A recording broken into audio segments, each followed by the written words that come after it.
Yeah! Confession. I love peanut butter and jam sandwiches. Have you ever wondered what I'm wondering? How come if you put peanut butter on one slice and jam on the other, you open it up, peanut butter and jam are stuck on both slices of bread? Why do they stick together like that? In fact, have you ever wondered what Maya is wondering? Why is there sticky stuff? Well, Maya, I don't actually know why there's sticky stuff, but by the end of the show, I'll find out.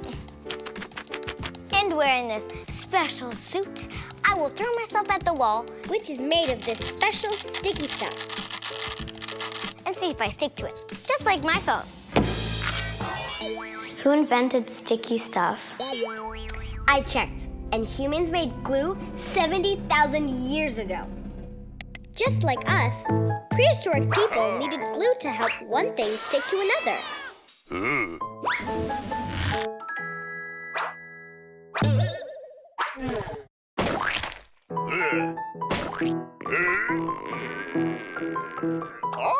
Ancient humans discovered that by mixing tree sap with other stuff, they could make a strong glue.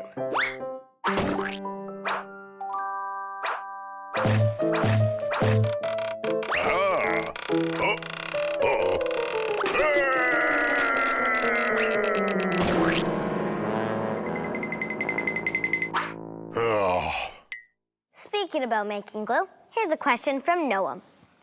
How do you make things stick? To answer that, he knows all about stuff that sticks. He can glue a duck to a stick. Here's chemical engineer Phil Scriver. Hi, Zoe.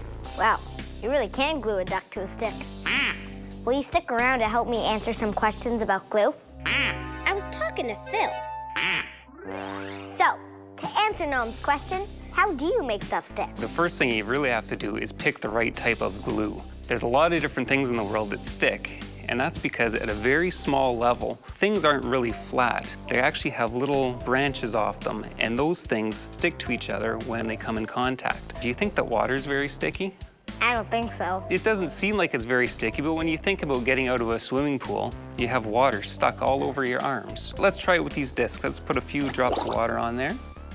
So do we think that's gonna stick to each other? No. I'm just holding on to the very top one. Whoa, and it's stuck. That's crazy. So the water likes to stick to the two plastic discs, but it doesn't stick to itself very well, so it'll slide down. How about some jam? Sure. So in jam, you have a lot of sugars in there, and sugar has a lot of different branches on it, and those branches can cling onto things and make it very sticky. Whoa. It sticks that way. What about sideways? Do you think it's gonna drop right away? No. It's starting to drop a little bit, but it's much stronger than water. Now, can you pull it apart? Let me see. Yeah. So it does a good job of sticking to the plastic, but again, it's not sticking to itself very well. And that's really what makes a good glue, is not only does it stick to what you're putting together, but it needs to stick to itself. Now for some real glue. It takes about 10 minutes for it to fully dry. Oh, that's really stuck together. Okay, this is nothing like what happened to the water. This glue sticks to the plastic and to itself. The water stuck to the plastic, but not to itself. This is a giant Post-it note. Wow. So what we're gonna do is we're gonna put the adhesive of one Post-it note, which is here, and we're gonna stick another one to it to see how strong it is. We'll give you some gloves to make sure that you don't get any paper cuts.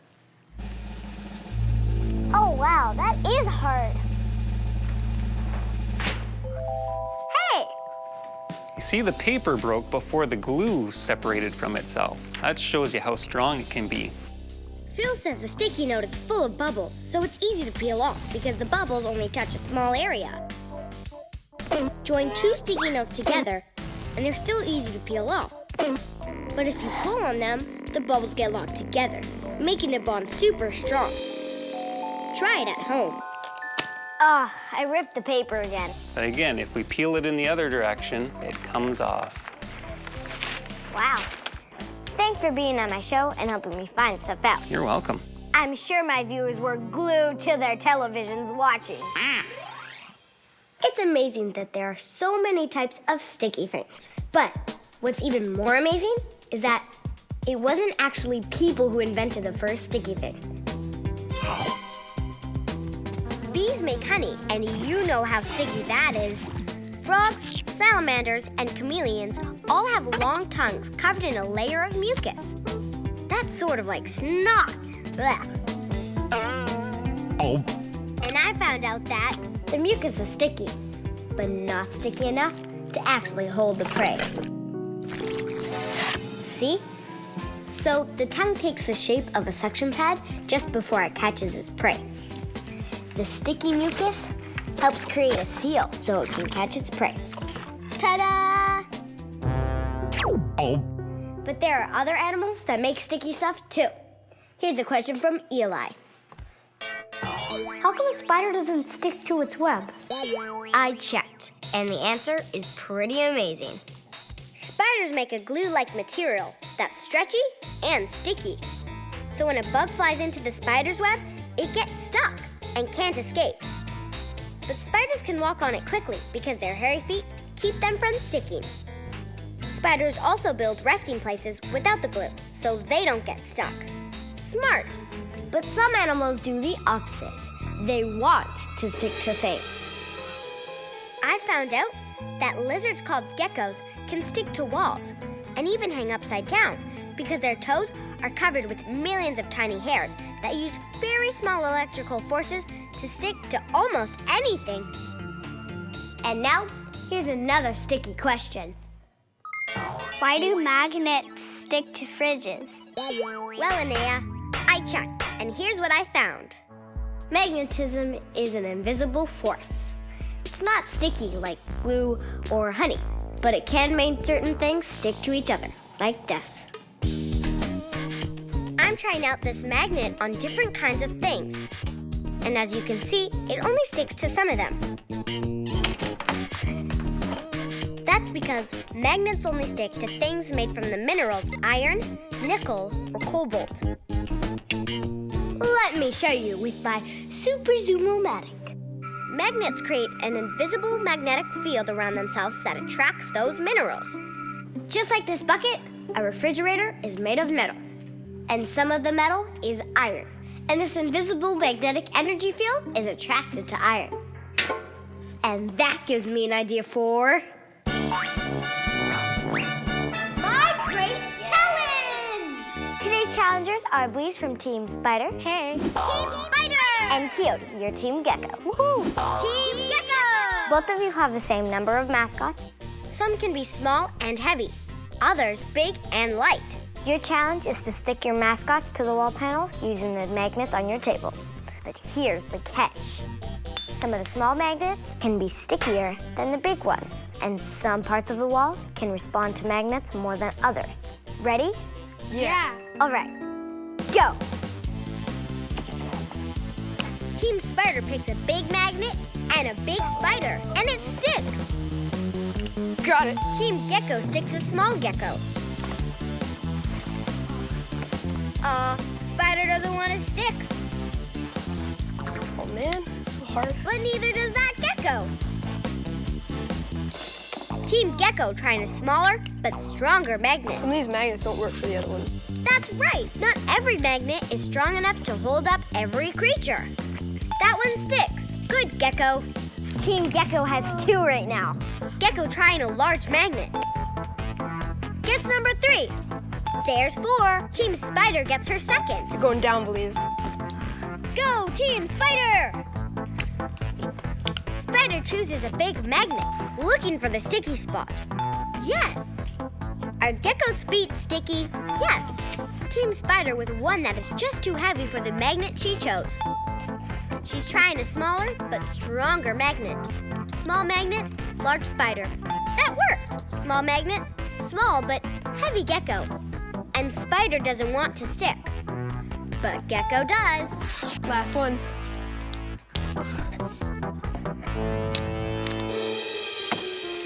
Done. Team Gecko, you win. Woo! So what was the trickiest part? Some of the small magnets were really tricky because I thought they would be not as sticky, so I'd put them with the smaller ones, but then they would stick really hard and I wouldn't have any really sticky ones for the big ones and they would all fall. The hardest part was finding which ones stick with which and where does it go. Well, challengers, thanks for being on my show. Now here's a question from Noah. Is it possible to make glue with ordinary stuff?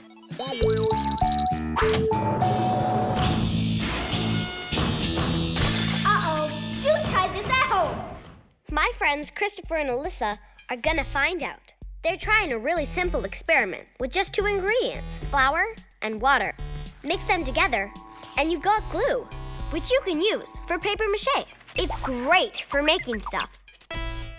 But now, Sienna and Spencer are gonna make an even stronger glue. First, mix some vinegar and milk together, filter the liquid out, and you're left with curds. Mix in some baking soda and a bit of water, and you get a pretty strong glue. I think it's ready.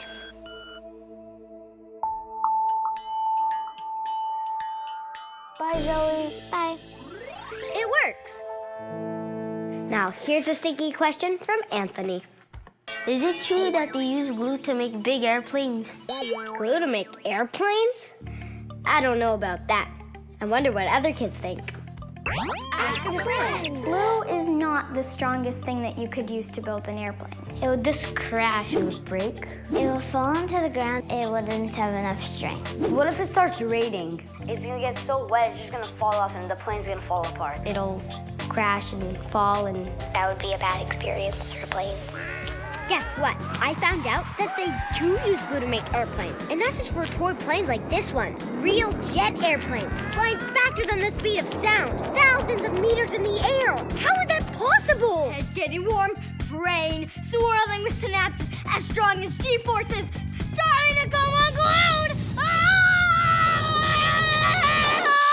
You're gonna make my head explode! how is it possible to use glue to make an airplane? To find out how it's possible, I came here to the National Research Council's Flight Research Lab. Hi, Lucy. Hi, Zoe. So what do you do here? I'm an engineer working on aerospace materials and structures.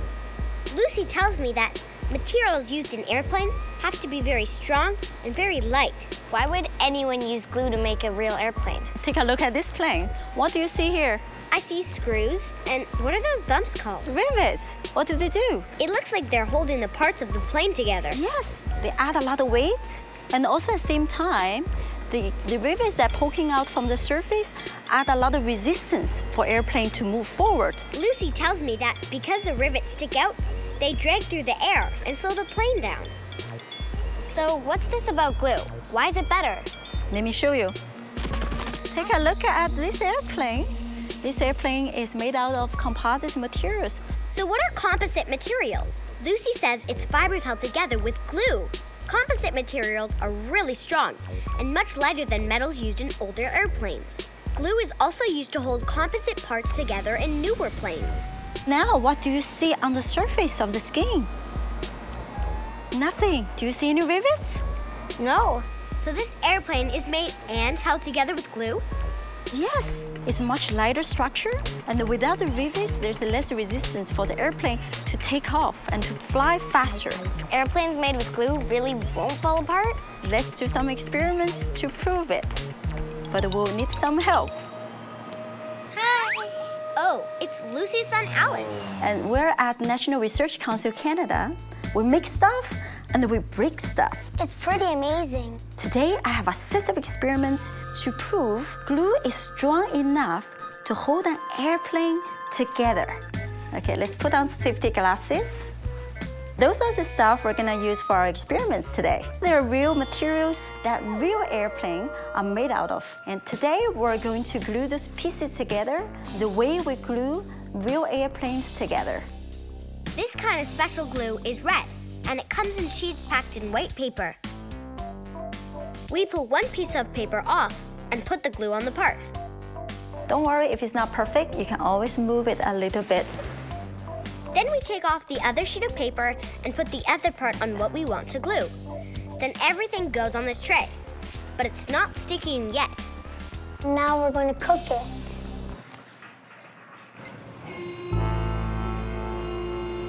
What is this anyways? This is called an autoclave. It is the biggest oven you've ever seen. This oven is gonna make the glue really hard and strong. And this is the machine Lucy uses to test parts. It pulls on them until they break. That's how we can tell how strong something is. Oh, our part's ready to test. Let's try it out. Isn't that cool? Yeah. Wow. Okay, we've got the part in the high-tech destruction machine, and we're turning it on. This one will be different. Nothing's happening. Yes.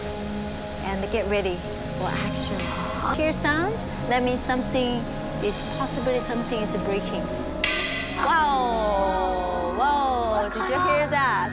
Still nothing's happening. Make sure airplanes are super safe. Whoa! Look at that. Mama, something Look shooted. at that. Something shooted outside. That's so cool. Yeah. So you see where it broke? Yeah. It broke somewhere near the wing. So the part broke, but the glue didn't? That's correct. So the glue is strong enough to hold the airplane together.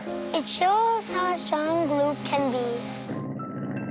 All right, let's see how well glue really holds this plane together. Woohoo! So far, we've seen sticky things that we humans have made on purpose. But we make other sticky stuff, whether we want to or not, as this question from Alessandro points out. Why is snot sticky? Ew. Flat Earth Corner! Achoo! Ugh, snot! Why it's not sticky? Well, here in ancient Greece, we're not actually sure why yet. But we doctors do know what snot does. It sends vapors to your brain that make you sluggish and lazy. Ah, my peanut butter sandwich. I feel a little bit tired.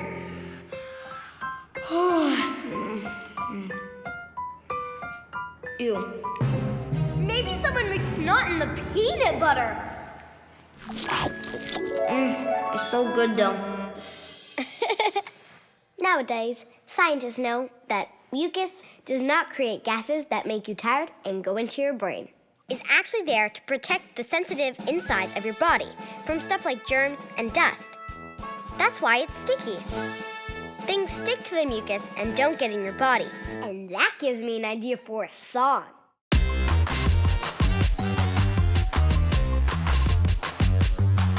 Some people think that's not as icky. There's a reason that it's sticky. 'Cause germs and pollen, sand and dirt should not be up where they cause hurt. So if someone tells you snot is sticky, tell them it's supposed to be sticky. And they might like to think it's gross, but it's not. It's not! It's not! It's not! Boy, what a difference an S makes. Snot! Things that feel sticky aren't the only things that stick, though. Remember those magnets? And what about this sticky stuff? Why does this stuff stick together? To help me find out, Julie Berry is here from Velcro Companies, which makes the original hook and loop product that keeps our clothes and shoes on. Welcome. Thanks, it's great to be here. So, what are these products and how'd they get invented? In the 1950s, there was a Swiss inventor named George de Mestral who happened to take his dog for a walk in the woods. And as he was walking his dog, these little burrs started to stick to the dog's fur. And so he pulled them out and noticed that they had these strange hooks on them, and it was the hooks that was grasping the dog's fur, and he had an idea to create a product. These straps are made up of two sides. So you have a very soft, fuzzy side. We call that the loop. And the side that sticks to the loop are hooks. And if you look at them very close under a microscope, you'll see thousands of tiny, tiny hooks that are able to grab the soft part of the product. I think the time has come for me to try it out. Are you sure this will work? Oh, absolutely. Well, then don't try this at home. Here we go.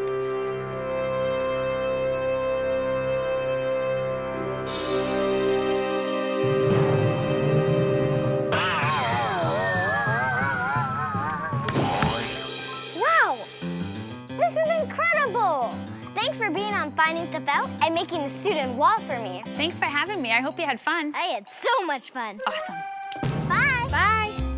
And that takes us back to the question that started this sticky odyssey. Why is there sticky stuff? Well, Maya, the big answer is, in order to survive, certain living things use stuff to stick to other stuff. Some animals need sticky stuff so they can catch their prey. Plants have sticky pollen so that insects can carry it and help them reproduce. Our body makes sticky stuff to stop germs and dust from getting inside. And we've invented sticky stuff to do all kinds of jobs. Yeehaw! Wow, this is really sticky. Julie, still there? Mom, Dad, can somebody get me off this wall? Well, there's no point of you sticking around. See you next time for more Finding Stuff Out. Man, I wish I had a peanut butter sandwich.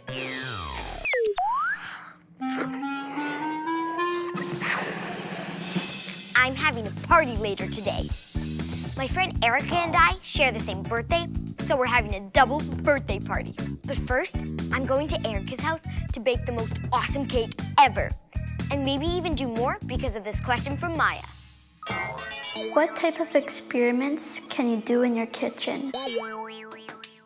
Well, Maya, I definitely think baking is an experiment, especially if you're making something for your first time.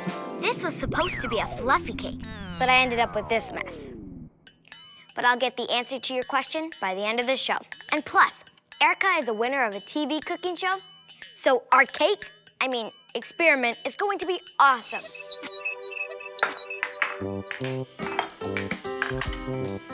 Hi, Erica. Hi, Zoe. Look what I brought. Cool. Thanks. Hey, Erica, do you think cooking is like an experiment? Cooking is exactly like an experiment. You follow a recipe and see regular ingredients transform into something totally different. So first, we're gonna start with the sugar, so you can add this to the flour. Okay. Our tasty experiment uses dry ingredients like baking soda and baking powder. Wow. Then the wet stuff.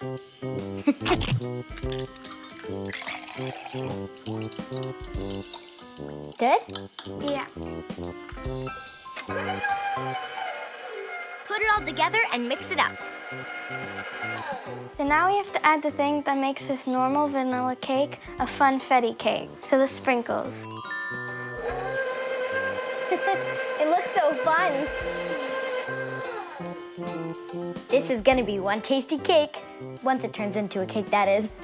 Which reminds me of a question I got from Adriana. What makes a cake rise? It says magic on the box, but it's not really magic powder, right? No, it's not magic, it's science. It works with the baking soda to create little bubbles of gas. Cool. Both baking powder and baking soda create a cool chemical reaction. It's kind of like when you mix baking soda and vinegar. Watch that chemistry in action. It creates little bubbles of gas. That's what makes our cake rise. Once we add the baking soda to the cake mix, we have to put it in the oven right away. That reminds me of an experiment my friends did. It uses baking soda too. The experiment! Hi, Raphael and Amber. Hi, Zoe. So, what are you cooking up in your experiment? It's a secret. We mix baking soda and water in a bowl. Now we could draw something on the paper. Are you guys sure about this experiment? I don't see anything. You're not supposed to. Not yet. Oh, I see. It's like invisible ink. Yes. We just have to let it dry. Now we paint lemon juice over our paper. The lemon is acidic and it reacts to the baking soda. And it makes our invisible ink appear. Oh, yeah. This is pretty cool. I see it now. Happy birthday, Zoe! That chemical reaction was kind of like the way baking soda reacts with the acidity in our cake mix. It was important to add the right amount of baking soda and baking powder to our cake, or else it wouldn't rise properly. When my family and I cook, if we make a mistake, we can usually turn it into something anyways and make it work. Like one time, we turned spaghetti sauce failure into tomato soup. Cooking is like an art, but baking, it's super precise, like a science. Hang on. I feel an experiment. Yes, a musical experiment. I'm a cook. I'm a baker. Secret spices in my shaker. I can bake an awesome caker. A pinch of pepper, a dash of salt. I must measure without a fault. Forgot the meat, no need to worry. No baking soda, I'm going blurry. Instead, I made a Zoe surprise. Ha! But my soup light, it just won't rise. They say that cooking is an art. Baking's like science, just look at my chart. I use any ingredients I have on hand. Hey, I can do this cool handstand. But together we can make a delicious meal. Okay, my friend, you got a deal. You got a deal. You got a deal. You got a deal. Well, thanks, Erica. I can't wait to taste the cake later. I'm making dough for my mini party pizzas. I hope this experiment works too. Check this out. I let this dough sit for a few hours, and now it's double the size of this one. It's because I put yeast in the dough, and yeast makes things like pizza dough and bread rise. But I'm kind of wondering the same thing as Max. If yeast expands in bread, can it expand in your body?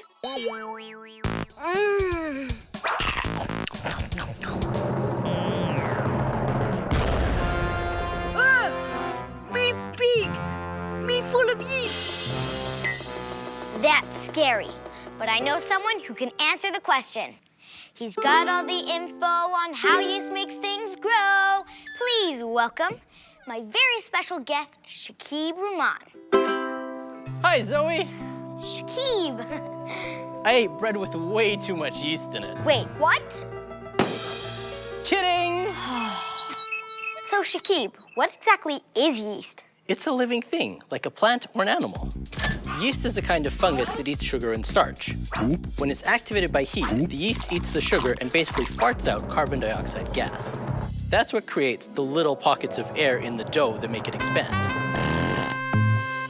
But the yeast eventually dies from the heat of baking.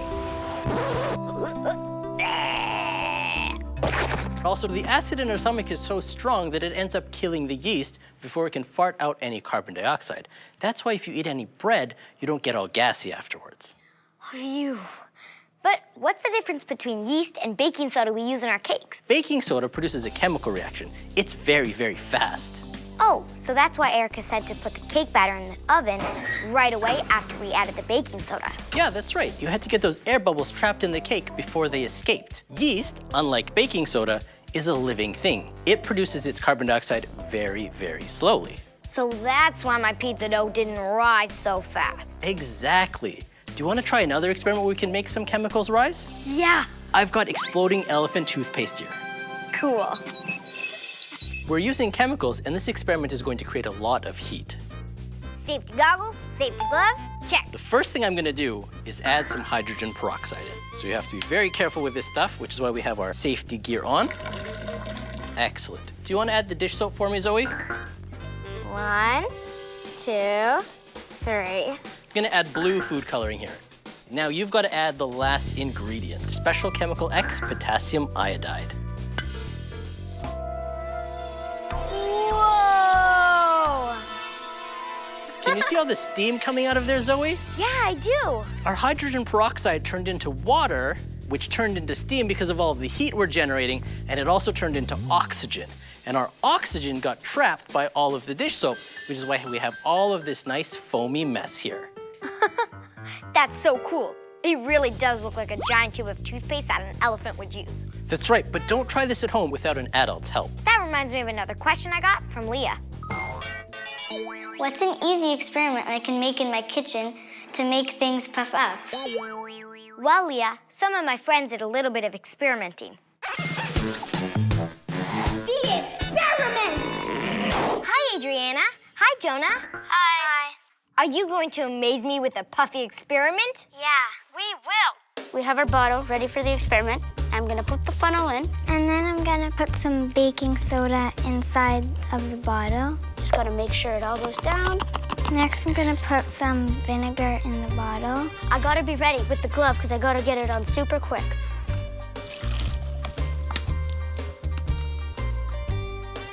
Check that out. It's like a ghost hand. A ghost hand?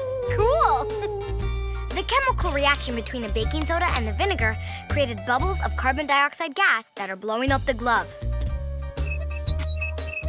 Let's compare with the next experiment. This one uses yeast with sugar and water. Let's begin. Put the funnel in. Now we do the water. Next, I'm going to add the sugar. Now I'm going to add the yeast. And now, shake it. Now let's get the balloon on. Nothing's puffing up yet. This experiment with yeast is much slower. Now we wait. Wow, it's just like when yeast farts out gas and makes bread puff up. The yeast is eating up all the sugar, and it keeps farting out gas. It took 10 minutes to puff up, but it was worth the wait. Thanks for the cool experiments. Bye, Zoe. If I waited for yeast to blow up all my party balloons, I would have to wait a while. I'm gonna turn this place into Party Central. Hey, speaking of transforming something, Leah had another question about experiments you can do in your kitchen. Could you turn food into something completely different? Great question, Leah. Shakib has a magic experiment up his sleeve.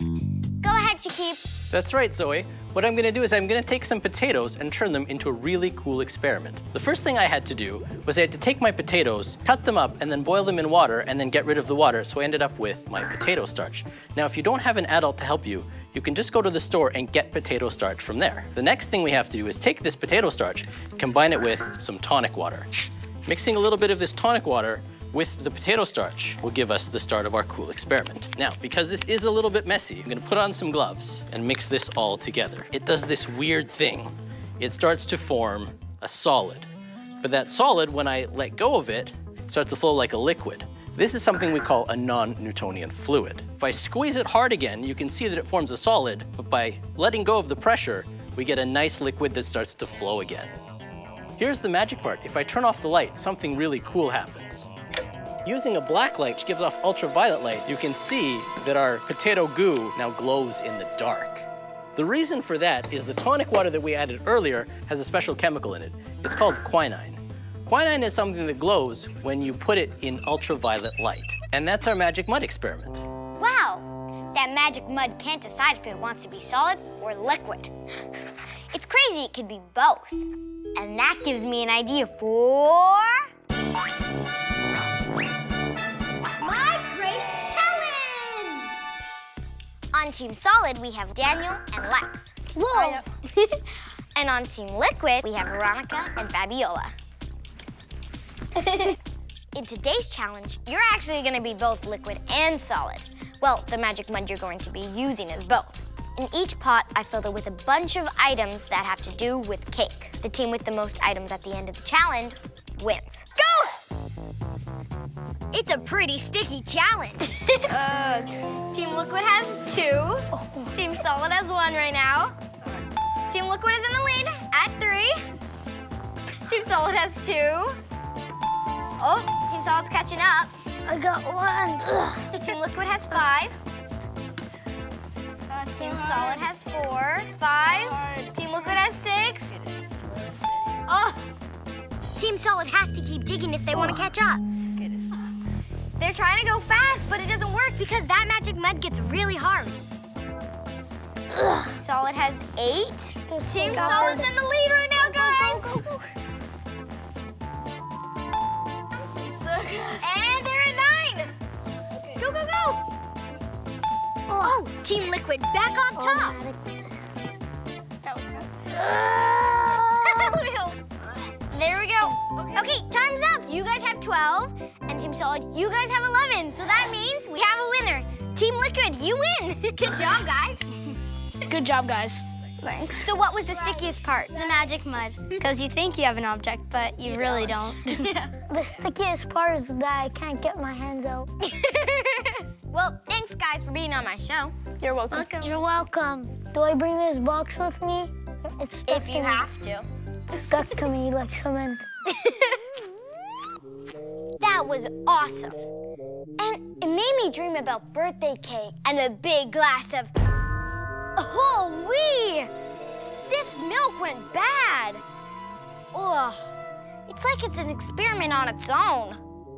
Ugh. That reminds me of a question I got from Anastasia. Why does the milk get disgusting and chunky when you leave it on the counter for a long time? She'll tell us why it gets lumpy, because bad milk sure makes us grumpy. Please welcome bacteria investigator Maya Hay. Hey, Zoe. Hi, Maya. I brought you some food. Food. Yum. Do you see how the food is starting to change color and that there's some slime and fuzz developing on top? Yeah. That's because the food is starting to break down from bacteria. And the same thing happens with the milk. When milk breaks down, it gets clumpy like this. That's gross. Bacteria is in all foods. It's everywhere, actually, so this is totally normal. The bacteria take the natural sugars that are in milk and they make waste. But that bacteria poop is really acidic, and that reacts with the milk. When the milk starts to break down, it starts to get clumpy, and it curdles, just like that. Now, check this out. I have some of this bacteria that I grew on a Petri plate. Do you see any on this? No. That's because I only put it on this morning, so they haven't had a chance to grow yet. But check this out. Do you see any there? Yeah. So, how many do you think are in that Petri plate? 500? Keep going. 10,000? Keep going. A million? There are billions in this tiny Petri plate. Billions? That's like the entire population of the world! Imagine that in a glass of milk! You're gonna make my head explode! Slow your roll, bacteria. I found out there's a way to do that. Bacteria move a lot more slowly in a cold place, so they don't multiply into billions as fast. That's why keeping milk and food in the fridge makes it last longer.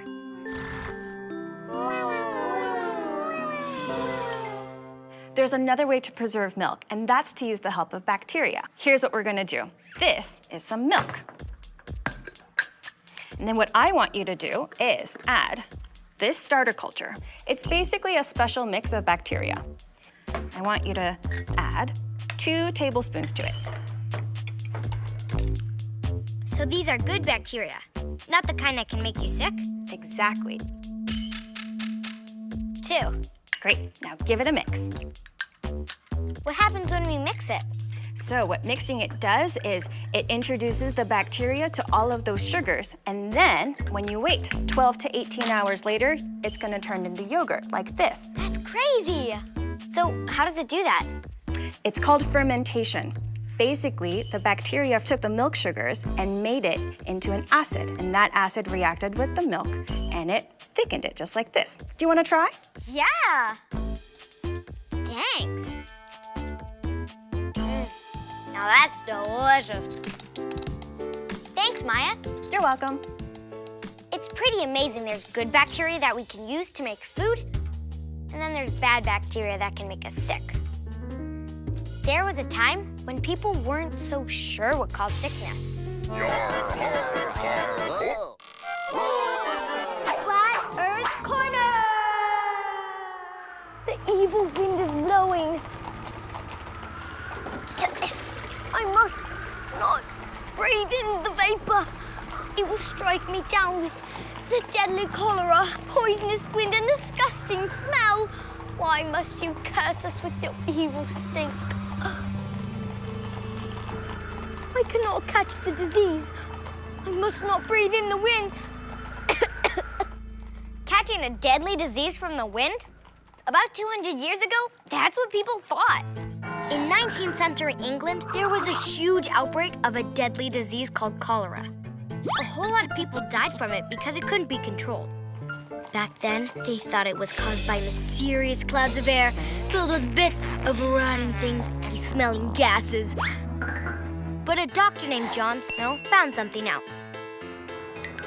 He discovered that city drinking water from some of the pumps were dirty and infected. They didn't have good sewers like we have today. So it wasn't because of something they were breathing. It was because of something they were drinking. I'm glad we know so much about bacteria today. I'm also glad I didn't drink that spoiled milk before. Oh yeah, party time is getting closer. My friends and I love chicken wings, so these will be a big hit. Oh, that reminds me.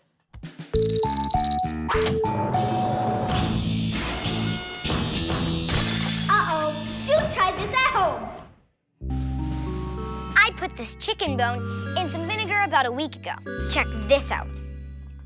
You have to rinse it off and watch. A rubber chicken bone! The vinegar dissolves a mineral called calcium, which is what makes bones hard. Without the calcium, what's left is just this soft bone. Hi, guys! Hi!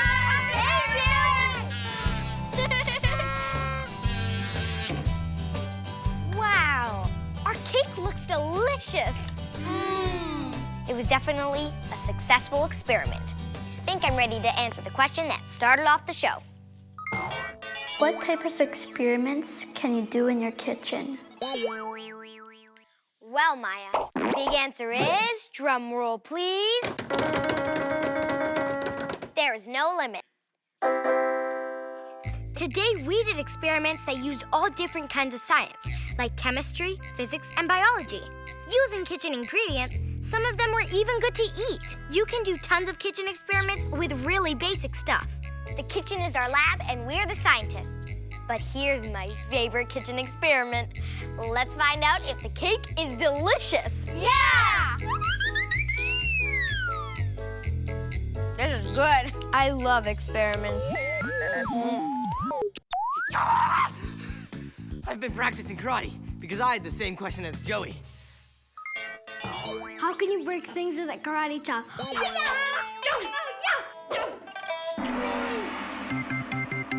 The short answer is not the way I did. There I was, getting ready for the big break. I'm lucky I didn't break my hand. And now I'm ready to try again. But I want to do things right this time. Maybe your questions will help me figure out how. And I promise by the end of the episode, you will see boards broken. Next question. How do people break things? How can you break things, Lily? Fall on them, bump them, crack them, hit them, step on them, pull them apart, crunch them with your teeth, throw them on the ground. So many ways. Uh-oh. Ah! You're gonna make my head explode. Making my head explode is another way to break things.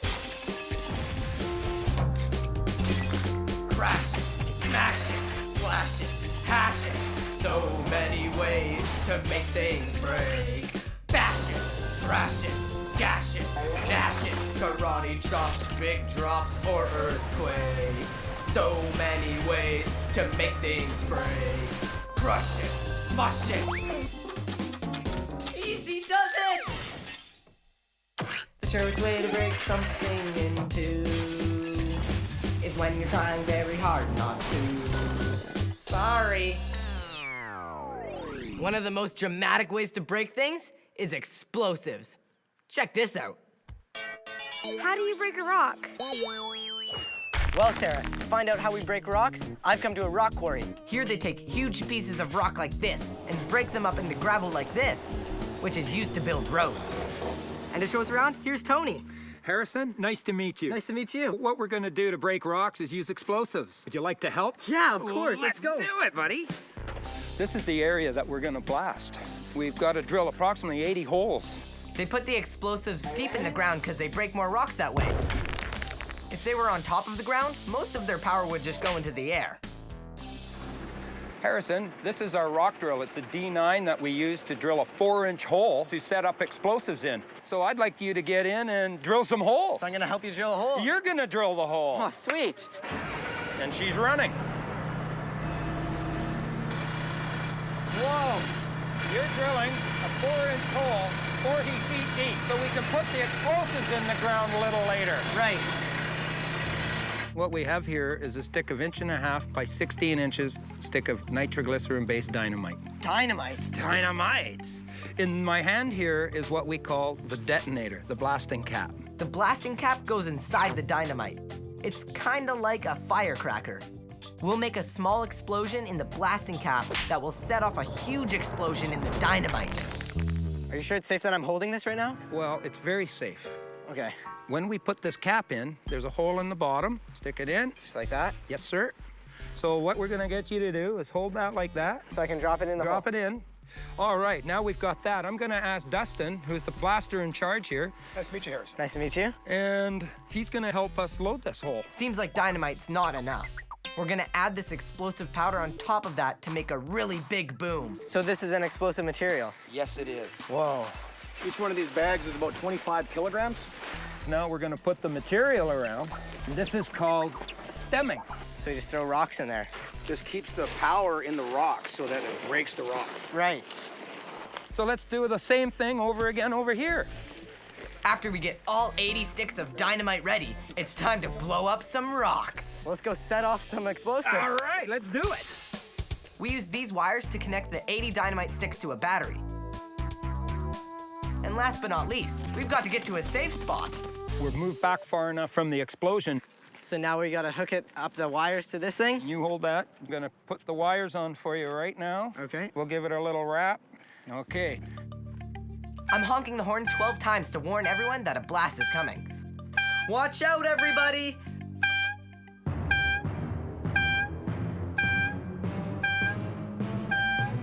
Scream it. Blasting! Fire.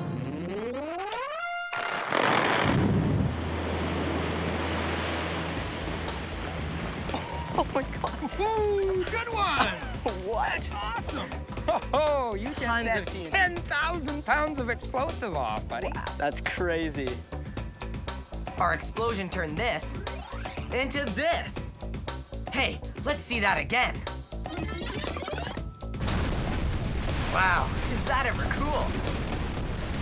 When I slow it down, you can see the blasting caps going off, setting off the dynamite and releasing the hot gases that blow the rocks apart. Whoa, look, it's just a big pile of rocks now. That is awesome. But they're still too big to build roads with. What do we do now? Crush them. This is the jaw crusher on the end that the wheel loader puts in and then puts it into the crusher. There's that big one coming in, and that rock will break into a 6-inch miner.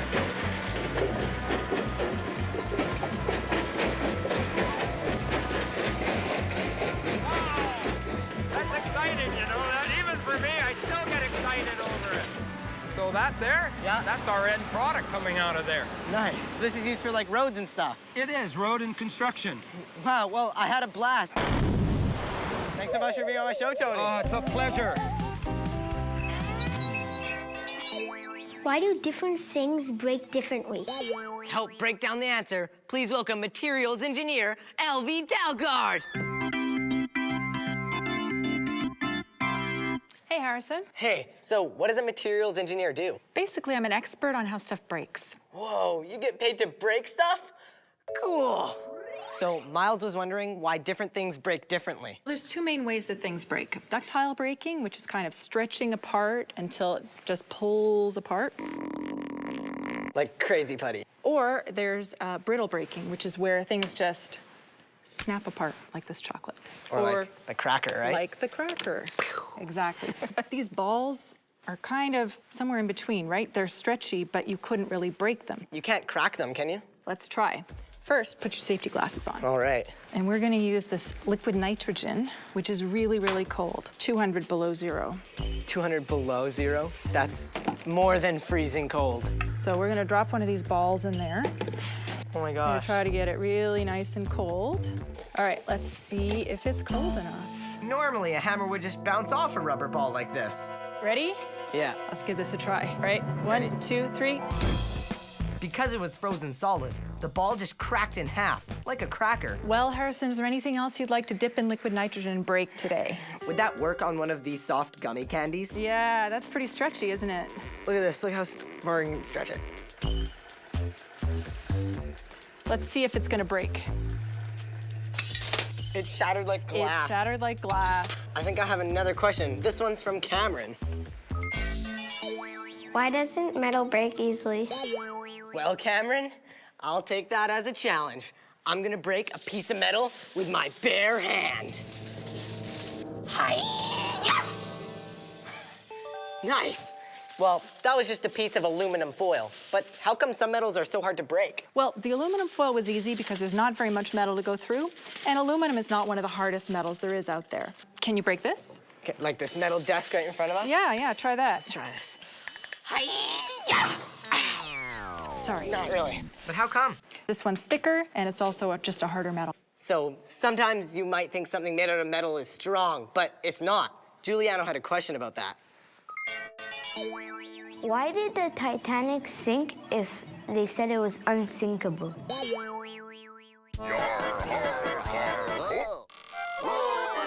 Flat Earth Corner! Ahoy! This ship is unsinkable. It uses all the most advanced technology. I seem to have misplaced my binoculars. The captain asked me to watch out for icebergs. Oh well. This ship is unsinkable. Even if it did hit an iceberg, it would not sink. Whoa! People thought the Titanic was built to be unsinkable. No one would have ever thought it would fall apart the first time it sailed. But when the ship hit an iceberg, it ripped open. Here's why. The ship was held together with rivets, short metal pins that connect the big pieces of steel. The Titanic's rivets were supposed to be made of super strong steel, but the shipbuilders ran out of it. So they used the kind of metal that unfortunately breaks when it gets cold. Remember how Elvie showed us that could happen? When the Titanic hit the iceberg, the rivets broke and water got into the ship. Luckily, today we have safety rules on how to build ships so that they don't fall apart like the Titanic. Now here's a question from Serena. Why when you throw a plate on the floor, there's big pieces and there's little pieces? Let's find out.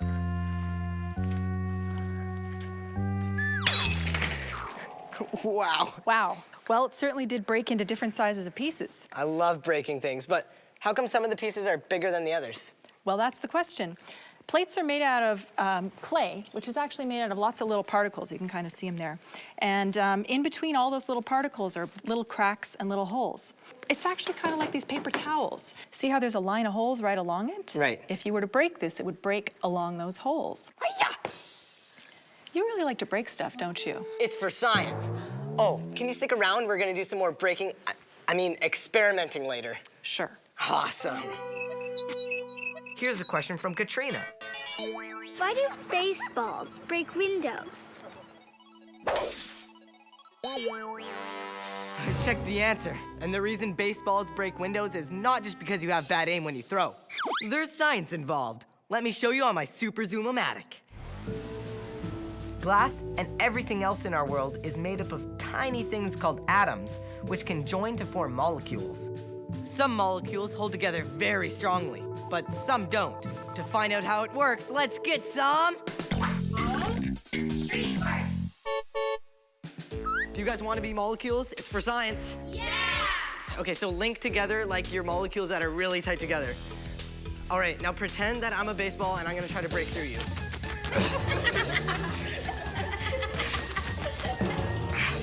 So hard, so difficult. Okay, I can't do it. Okay, let's pretend your molecules that are really loose together. Okay, now I'm gonna be the baseball again. I'm gonna try to break through you this time. Oh, yes, that was really easy. That's just like one way that a baseball can break through glass. What I wanna know is, have you ever broken anything? What is the worst thing that you have broke? A lamp. A wall by slamming the door. All I did was open the door, then boom. And the wall just like broke? Yes. My sister's video game by breaking it in half. Was she very happy? No, she was really mad. A flower pot. I was running and I hit it and it fell and broke. My aunt's flower pot. I was taking something out of the microwave, then I banged myself into the plant, then I fell on the ground. A picture framed by playing soccer in the house. Why were you playing soccer in the house? I don't know. Were your parents mad? Yeah. If you want to learn how not to break things, it's time for My Great Challenge!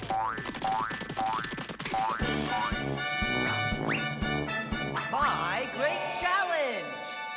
Today, my challengers are Dahlia, Yusuf, Hi. Olivia, Hey. Erica, Hi. and Mateo. Hi. Today, your challenge is to try not to break an egg. Do you think you can do that? Yeah. All right, everybody take an egg. Now watch this. To prevent your little buddy from ending up like that, use the stuff in the bins. There are sponges, marshmallows, paper, string, all kinds of useful stuff.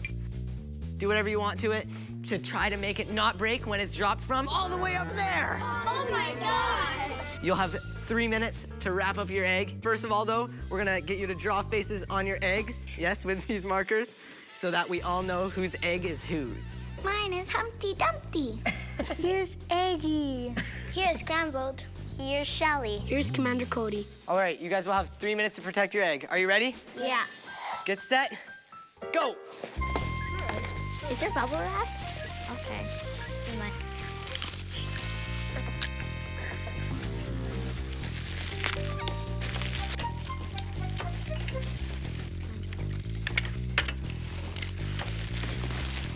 Ten, 9, 8, 7, 6, 5, 4, 3, 2, 1. Okay, time's up. Okay, are you guys ready to see whose egg survives and whose turns into an omelet? Yes. All right, first one. Are you ready? Yeah. 3, 2, 1. Whoa. I think that one's mine. Here's the second one. It looks like an egg falling out of It bounced that one. Okay, ready? Mine came Here we out. go. Ooh, Oh, yours that sounded, It bounced. that sounded like a crack. Omelet. It bounced. All right, so go grab your eggs, and then I'll help you open them up and inspect them. Oh, I forgot yolk. I know. It's epic So it's- omelet. Oh, it's definitely an omelet. There's yolk coming out of it. Bounced, eh?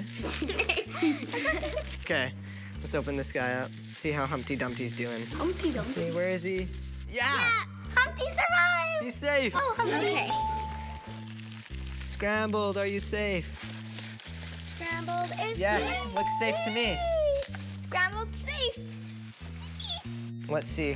What is it, Commander Cody? Yeah. Oh, there's a lot of sponges around the thing. That's probably why he bounced, eh? Act like I told you. He's safe. Commander Cody survived. Last but not least. Okay. There, Shelly. Shelly looks safe. And I would tape. Let's check. We gotta make sure. Of Yep, course he's Shelly's safe. Shelly's safe. So 4 out of 5 eggs are safe. Well, please welcome back Elvie. She's gonna explain why this happened. So if you were gonna fall on the ground, would you rather land on a giant marshmallow or just on the ground? Marshmallow. Yeah, eggs too. If you squish a marshmallow, see how you can't really squish it fast. It kind of slows you down. And that's what happens with the egg too when the egg lands. So it spreads out the impact and it also cushions it so it doesn't land so fast. It slows it down. And that's what happened with your eggs. Good job. Okay, so today we broke an egg, a plate, a rubber ball, and I've blown up rocks. But I still haven't figured out how to answer Joey's question. How can you break things with a karate chop? I'm gonna need a karate expert. Please welcome Henry Chibozo. Whoa. Sensei! You're really good at karate. How long have you been doing this for? Oh, long. I got my black belt when I was 16. Wow. Well, I've been doing a lot of breaking things around here today, but I think I'm gonna break a brick now with my hand. I don't think it's a good idea. Just watch me. Harrison. It's not a real brick, it's styrofoam. You got me. Well, when I was trying to break a board with my hand, I almost broke a bone. First of all, you have to do it with someone who knows how to break a board. You have to have a strong mind, and you have to have a lot of practice. Right, well, can you show me? I'll show you how I break a boards. Boards, please.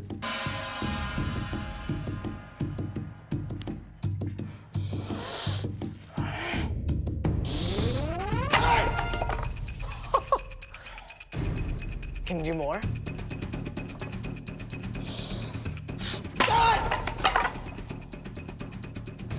Whoa. 3 boards, please. 3 boards?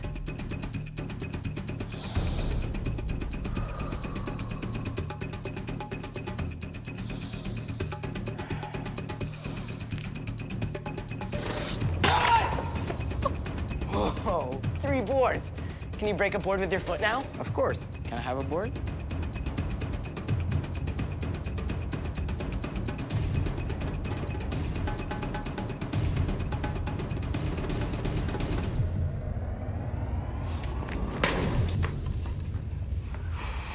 That was awesome! Okay, I guess it's time to answer Joey's question. How can you break things with a karate chop? The big answer is, yeah! You need a bunch of things working together just right. We saw today that even hard things can have weak spots. The pine wood that Henry broke has seams, sort of like the paper towels Elvie showed me. Those are its weak spots. Our hand bones are stronger, and the flesh around them cushions the blow. Sort of like the way marshmallows and sponges protected our challengers' eggs. So, when a karate master hits the wood's weak spot with just the right speed and power, the wood breaks. But it takes a lot of training. Can you show me how to do that? I'll show you a beginner's technique. Oh, this can be today's.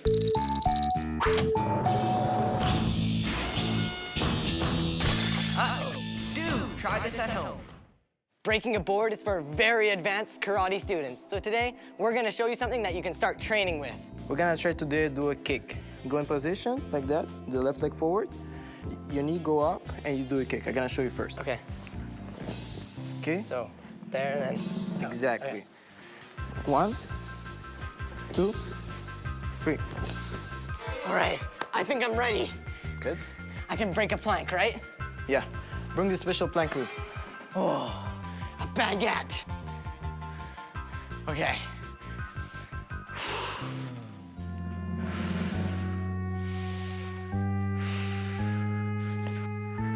Hi-ya! I did it! Nice. Thanks for helping me find stuff out. Stale baguette. That's like the hardest thing in the world. Whoa, this lump of coal is hard. You're probably wondering why I'm trying to squish it anyway. Well, it's because of a question I got from Benjamin. When you squish a piece of coal, how does it turn into a diamond? How does a piece of coal turn into a diamond when you squish it? I don't know. I don't even know if it's possible. But coal is carbon, and diamonds are carbon. So, I'm gonna find out the answer because if I can turn this coal into a big sack of diamonds, yes, I'm rich. I'm rockin' rich. Diamonds are one of the most valuable rocks in the world. Kings used to put them in their crowns, and today they're used in fancy jewelry. The most famous diamond in the world is called the Hope Diamond. It's supposed to have a curse. Diamonds are hard to find though, so if I want to have some, I'll have to make them. I guess I have to do more research. Meanwhile, here's a question from Madison. What's the difference between rocks and minerals? I checked, and rocks are made out of minerals, but minerals aren't made of rocks. Wait, what? How can rocks be made of minerals, but minerals aren't made of rocks? Do scientists have rocks in their head? Brain getting warm, brain starting to go volcanic. You're gonna make my head explode! It might sound confusing, but I checked and it works sort of like this. Minerals are like the parts of a sandwich. The bread is just bread, lettuce is just lettuce, the cheese is just cheese, and the tomatoes are just tomatoes. But if you put them all together, And you make a sandwich. And this one's got my name on it. That's good too. Rocks are like the whole sandwich. Put some minerals together, and it's a rock. Also, don't talk with your mouth full, especially if you're doing a television show. Now here's a question from Leo. How does a rock become a rock? How does a rock become a rock? Let's answer it with some hard rock. Rock cycle, time to get down. Rock cycle down in the ground. When the pressure starts, then things get hot. You're gonna get molten rock. Smushed up minerals all combined to make the different rocks you find. Mountains are born, then they get worn down. New rock, old rock, switches around. In the rock cycle. Yeah, rock on. Rock it out. Now here's a question from Munir. How many kinds of rocks exist in the world? I don't know, Munir, but I know someone who does, and he rocks. Please welcome Matt Herod. Hey, cool rocks. Oh, thanks, Harrison. They rock. Rocks!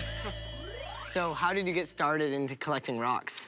So I started when I was 10. I was given a little kit of different minerals as a Christmas present, and that got me really interested in learning all about rocks, reading all about them. Okay, so to answer Munir's question, how many rocks are there in the world? So there are 3 types of rocks on Earth. There's igneous, metamorphic, and sedimentary rocks. Igneous rocks form when we melt other rocks, like in a volcano or something. This rock has quartz, feldspar, and mica. Wow, so that could have come out of a volcano? That's right. When this rock cooled, those 3 minerals formed. This is a sedimentary rock, and you can see it's just like a big bunch of mud all hardened together. Sedimentary rocks form when we break apart other rocks, and the sand or the mud that forms washes down a river, and eventually it settles down, and then eventually it hardens to form a sedimentary rock. The final type of rock is metamorphic rocks, and they're formed when we take an igneous rock or a sedimentary rock and we bury it really, really deep in the earth. I found out that it's super hot in the middle of the earth. So these kinds of rocks melt down there and get squished together, right? Exactly. All that heat and all that pressure causes it to change into a metamorphic rock. So that's 3 ways that rocks can get made. But how many kinds of rocks are there altogether? Well, when we change the way that they form, different conditions, we can get all sorts of different combinations and make thousands of different types of rocks.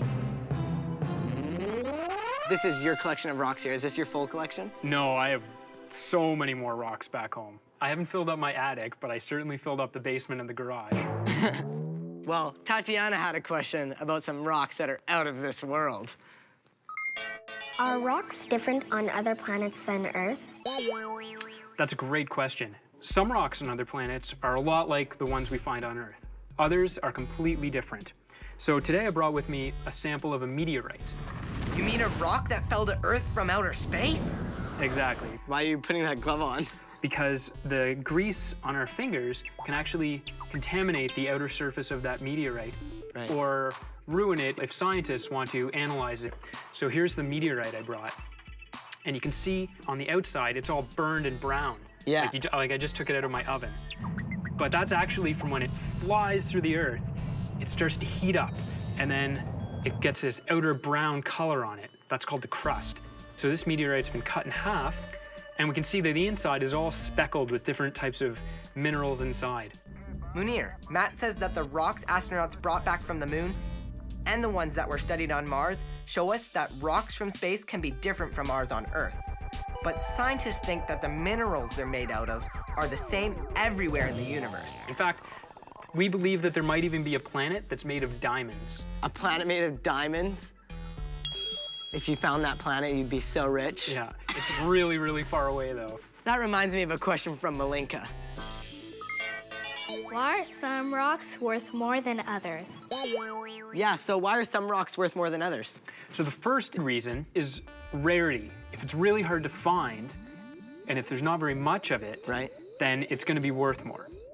The second is if it's really useful. If it's a mineral that can be used for something to help people, then it's going to be worth more. Oh, I heard iron ore helps make steel, which is used to build things like bridges and cars. Is that why it's worth more? Exactly. And the third reason is it costs more to get out of the earth, then it's going to be more valuable. That's why diamonds are so expensive, That's right. Diamonds are really hard to get out. They're really rare, and they're both pretty and desirable and useful. Cool.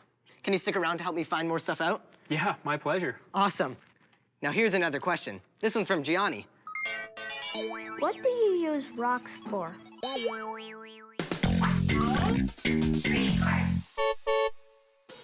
So Gianni asked me what rocks and minerals, like metal, are used for. I thought of some answers, but I was hoping these guys could help me figure out some other things that are made out of rocks.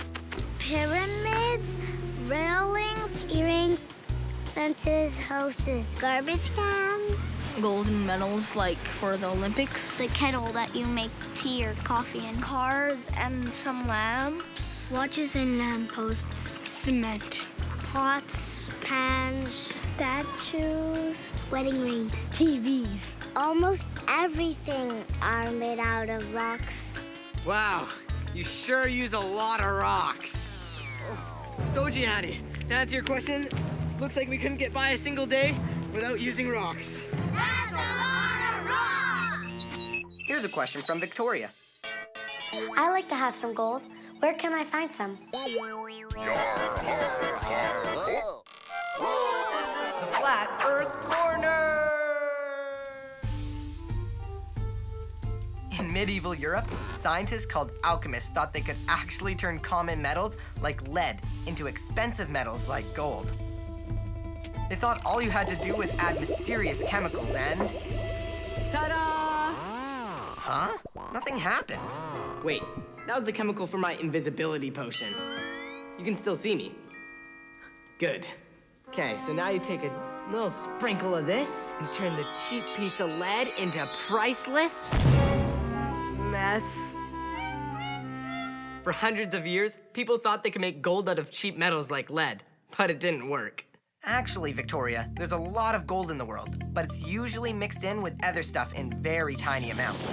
In a gold mine, they mine tons of rock and take all the little bits of gold out of it. Another way miners find gold is by panning for it in streams.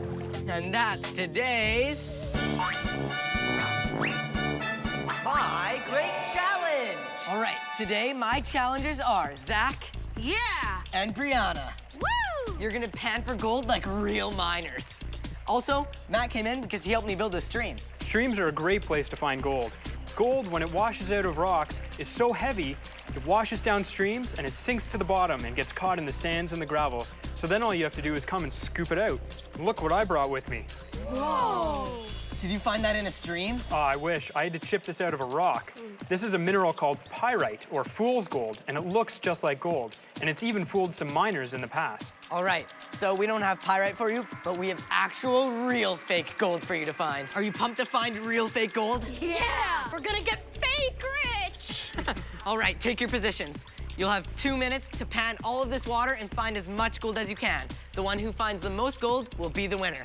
Are you ready? Yeah. 3, 2, 1, go! That's right, guys. Swirl that water around and find the gold. Getting a lot of sand there, Brianna. Swirl, swirl. I need water. It's cold. It's cold. You really need to get a lot of water so you can yeah. get rid of the sand, right? And find the gold. That's right.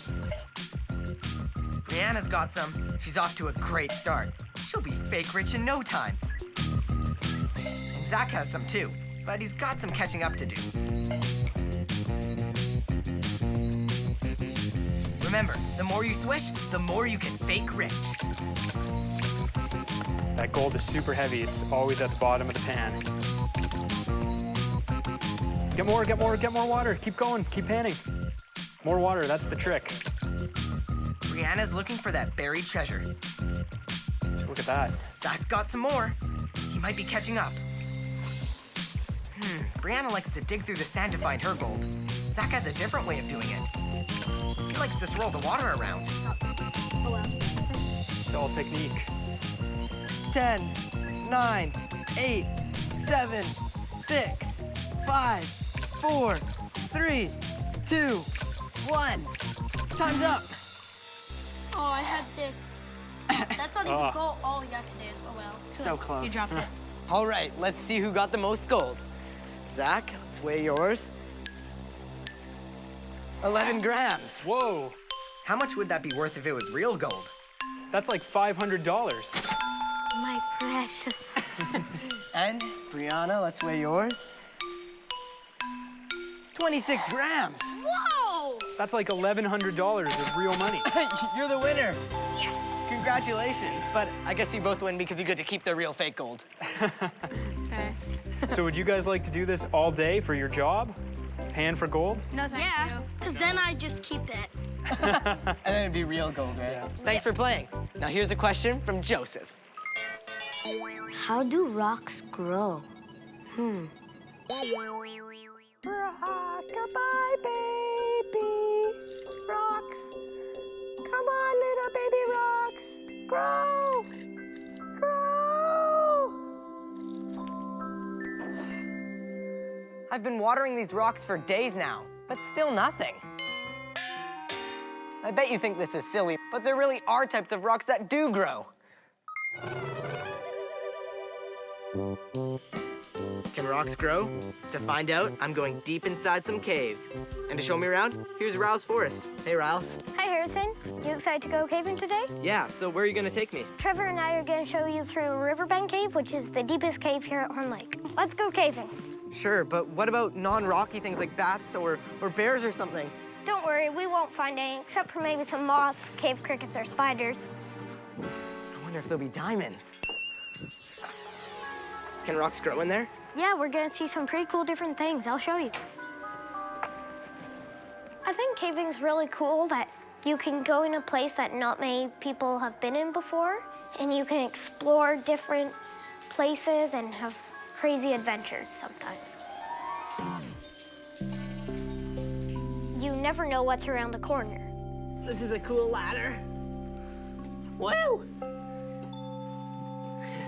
Ah. This is so cool.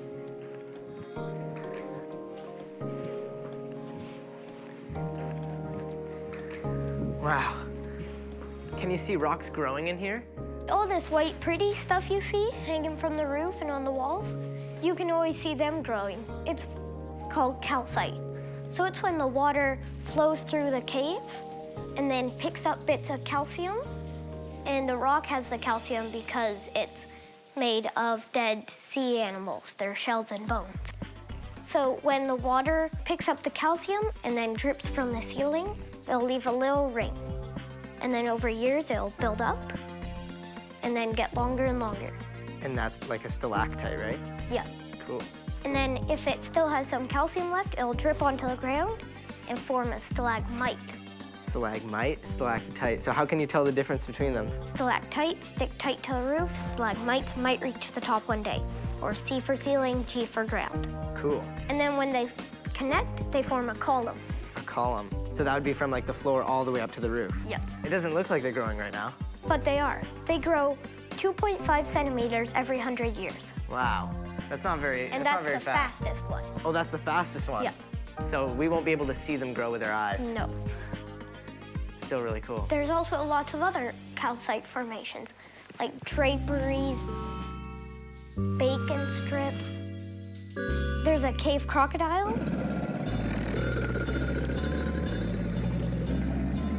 A cave wolf.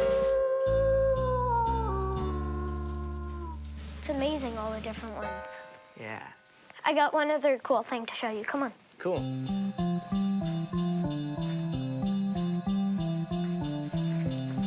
There we go.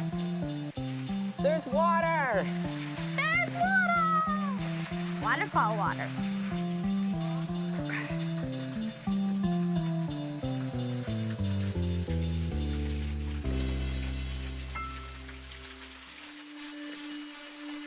Yeah, so this formation we're coming up to is called the Ice Cream Waterfall. It's actually 3 stories tall. Wow, this is so cool. Oh, and it looks like there's diamonds. Don't touch it. If you touch it, it'll kill it because Calcite is like crystals, kind of. So when the water flows through with the calcite, it'll catch on crystals and keep building up bigger and bigger. But if you touch it, it'll break them down, and the oils from your skins will break them down. So if you touch it, it can't grow anymore. Oh, that's no You good pretty then. much kill it. Oh no. The crystals look a lot like diamonds. Are you sure they're not diamonds? I'm sure. Is there diamonds in caves though? Some caves in other parts of the world, you can find diamonds, but not in these caves. Darn. So you wouldn't happen to know how to squish coal into diamonds, would you? No, sorry. Darn. Well, thanks, Riles, for being on my show and showing me all these cool caves. Thanks for being interested into caves. Oh, and I know one more thing that caves and rocks are really good for. Having fun. So it turns out that rocks really can grow.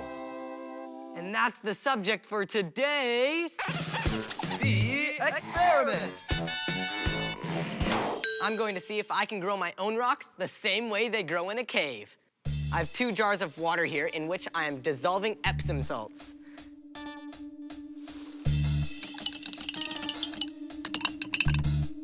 Then I'm taking this string with 2 weights attached to each end so that it'll sink to the bottom of each jar.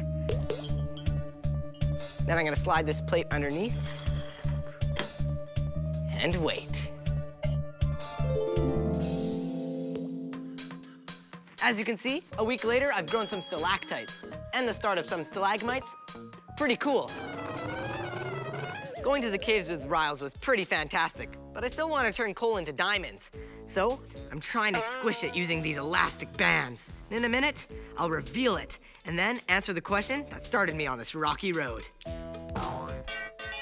When you squish a piece of coal, how does it turn into a diamond? Well, Benjamin, the big answer is...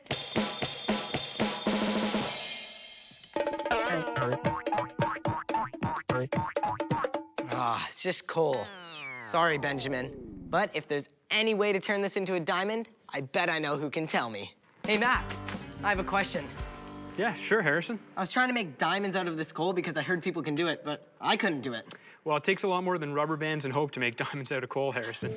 Surprise! Matt says that most diamonds are not made from coal. They're actually made from other kinds of carbon material, deep underground under very high temperatures and pressures. But now, scientists have found a way to make them in special labs. The way they do it is they take carbon, like coal, and they heat it and they squeeze it at tons of pressure and heat, and they try to simulate the same conditions that we see in nature. And voila, man-made diamonds. Are synthetic diamonds like that worth as much as real diamonds? No, there's no replacement for nature. Well, thanks for helping me find stuff out, even though you couldn't help me make a fortune in diamonds. No problem. Well, let me give it a try. Sure.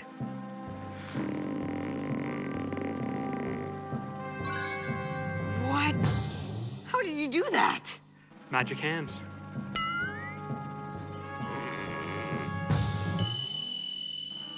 It's gone.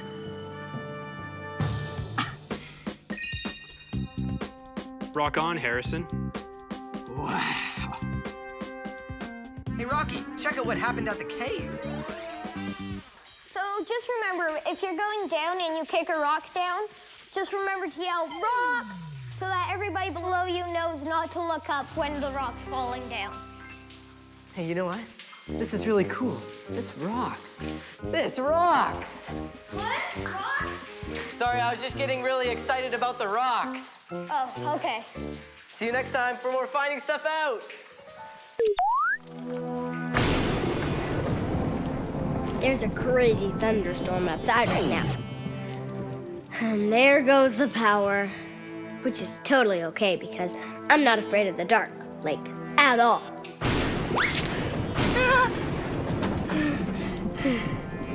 I wish I could light up like these glowing stars. I could be my own nightlight, and then the darkness wouldn't get me. That is if I were afraid of the dark, which I'm definitely not. Hey, speaking of being my own nightlight, here's a great question I got from Aiden. If fireflies glow in the dark, why can't we? Yeah, why can't we glow like a firefly? I've never actually tried to glow. Maybe I just have to concentrate. Nothing's glowing. Why can't we make our own light like fireflies? Or like comets? Or lightning? I don't even know how we make electric lights. But maybe your questions about things that light up will help me find an answer by the end of the show. A good place to start is to find out more about creatures that know how to glow. Here's another question about fireflies. This one's from Sean. Why do fireflies' butts glow? I checked, and I found out that fireflies' butts light up for one main reason: romance. I found out that fireflies have two special chemicals in their bodies, and when they mix together, they create light, kind of like a glow stick. They can control these chemicals to turn their light on and off whenever they want. Different kinds of fireflies can make yellow, green, orange, or even blue light. They actually talk to each other with patterns of flashes from their butts, like secret codes. Yoo-hoo! The male fireflies flash a message to say, "Hey, I'm a certain type of firefly, and I'm going to tell you a little more about myself." And if a female likes what she's seeing, they'll flash back. Then the male follows her flashes and flies over to meet her. How romantic. What a great way to find each other in the dark. Actually, they're not just sending sappy messages. Their flashes can also warn hungry predators to stay away because they taste really bad. We might not be able to glow, but we can use lights to communicate like fireflies do. Ooh, I bet my friends know some ways that we use lights. Ask a friend.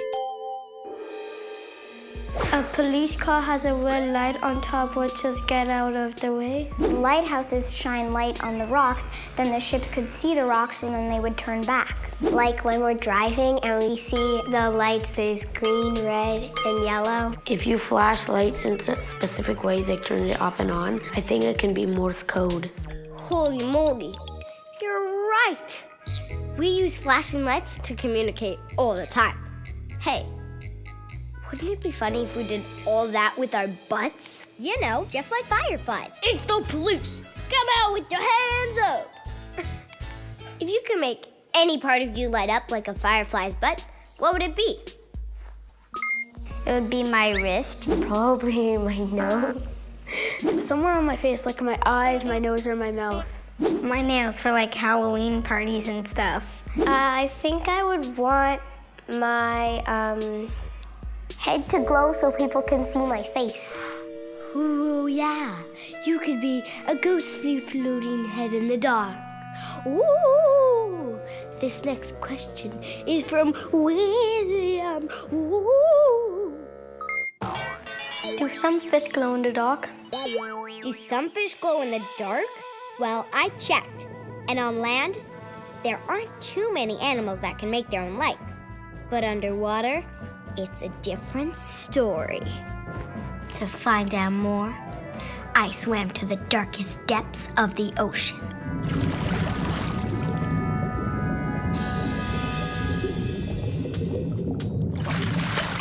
Not really. I'm actually in the very dark laboratory of Dr. David Morse, a biologist who specializes in glowing sea creatures. Whoa, what is that? This is a flask of dinoflagellates. Huh, it glows. Oh, hello. Hi, Zoe. That looks like plain old water in there. How come it was glowing? Well, it's not plain old water. It's actually full of creatures, and they're really amazing because they produce their own light. I don't see any creatures. Well, they are so small, you actually need a microscope to see them. Wow. Incredible. But why do you have to stir them up to make them glow? They're sensitive to movement, like somebody swimming in the ocean or a predator swimming after them and trying to eat them. And their response to that movement is to give off a flash of light. Either to scare away those predators or to attract predators of the predators. They use the light to communicate to the predators of their predators? That's right, but any movement of the water will make them give off light. There are places where the beaches glow at night with the waves, and the water lights up. It's really beautiful. Amazing. Can I see one close up? Sure. Wow. All those creatures were in that water? Yes, and they even have tails to help them swim. They're so cute. How do they make that light? The same way that fireflies do. They burn a molecule called luciferin, and that produces the light. Cool. Are there any kinds of fish that use light to communicate? Lots of them. In fact, most of the fish that live in the bottom of the sea are bioluminescent. Dr. Morris tells me that bioluminescence is the chemical reaction that makes some creatures produce their own light. It's very vast and dark in the deep sea, so the creatures there use light to find and signal their mates or to lure in their prey. Cool. Did you know that some animals can actually scare off their predators with bursts of light? And others can hide by lighting up their bellies to perfectly match the light coming down from above, so their predators can't see their silhouettes. Which way did he go? Holy cow. There are so many fish and other sea creatures that can glow in amazing ways. Hey, can I keep some dinoflagellates as pets? Sure you can. I put some in this tube for you. All you have to do is put them in the sunlight every day, and then they'll light up at night. Cool. I'm so excited. I'm going to name them all. I should tell you there's probably about 1 million in there. 1 million? Now I have to think of 1 million names. Okay, I'll name you Sparky, you Twinkle Toes, you Lightning, you Thunder. This could take a while. You Twilight. Boy, I'm going to have to think of a lot of names. Meanwhile, here's another question about glowing animals from Deborah. How come a neon fish will glow at night when you shine a bright light at them? Well, Deborah, I checked. And some animals don't make their own light, but they're really good at reflecting it. Neon fish have crystals in the skin underneath their scales that reflect light. Kind of like the reflector on your bike. But without light, you can't see them. And check this out. Some fish reflect light in an extra cool way by changing color. It's called bioluminescence. These fish live in the deep, dark ocean, where only blue light gets through. When that blue light hits them, it's reflected as green or red light. That's because bioluminescent fish have special colored lenses in their eyes, kind of like sunglasses. They stand out like a light bulb in the dark, and that's how they recognize their own kind. That gives me an idea for... My Great Challenge! I have here with me Jeremy. I'm going to call you a squigglefish. Yeah! And Molly, I'm going to call you a splatfish. Yes! You each have different hidden patterns on your arms that you can only see with these black lights. That's kind of like using the special eyes that some fish have for finding the hidden reflecting colors of their mates. You get to do almost the same thing in this challenge. Use your black light to find the bioluminescent fish with your pattern on it. Oh yeah, and some fish have no pattern at all, just to trick you. Your challenge is to find as many fish of your own kind as you can in 2 minutes and take them back to your home base right here. Are you ready? Yeah! Then go find your fishy matches. The one who gets the most fish wins. Squigglefish found a pattern right away, but it's Splatfish's pattern. I keep on finding them that don't match. Splatfish looking for a pattern. Yes, it checks out. That's one for Splatfish, but Squigglefish has one too. And Squiggle gets another right away. That puts him in the lead, 2-1. Squiggle looking for another match and finding it. Get moving, Splatfish. So far, Squigglefish has 3. And Splatfish catching up now with 2. Splatfish gets another one, but so does Squigglefish. The deeper you go in the ocean, the bluer and darker it is. That's why bioluminescence is amazing. Animals that can make these colors and patterns light up brightly can use them to see each other in the dark, avoid predators that can't see them, and find a mate to have babies with. Only 10 seconds left! Can't find any more. Can Splatfish catch up? Oh no, this fish has no pattern. It's not bioluminescent. Splatfish is wasting her time. Okay guys, time's up. So Molly, you have 5 points. Yay. And Jeremy, you have 6 points. Yes! So you win. And now, time for a blackout party.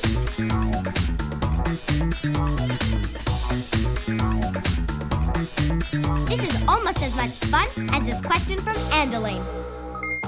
Why does a comet have a glowing tail? Flat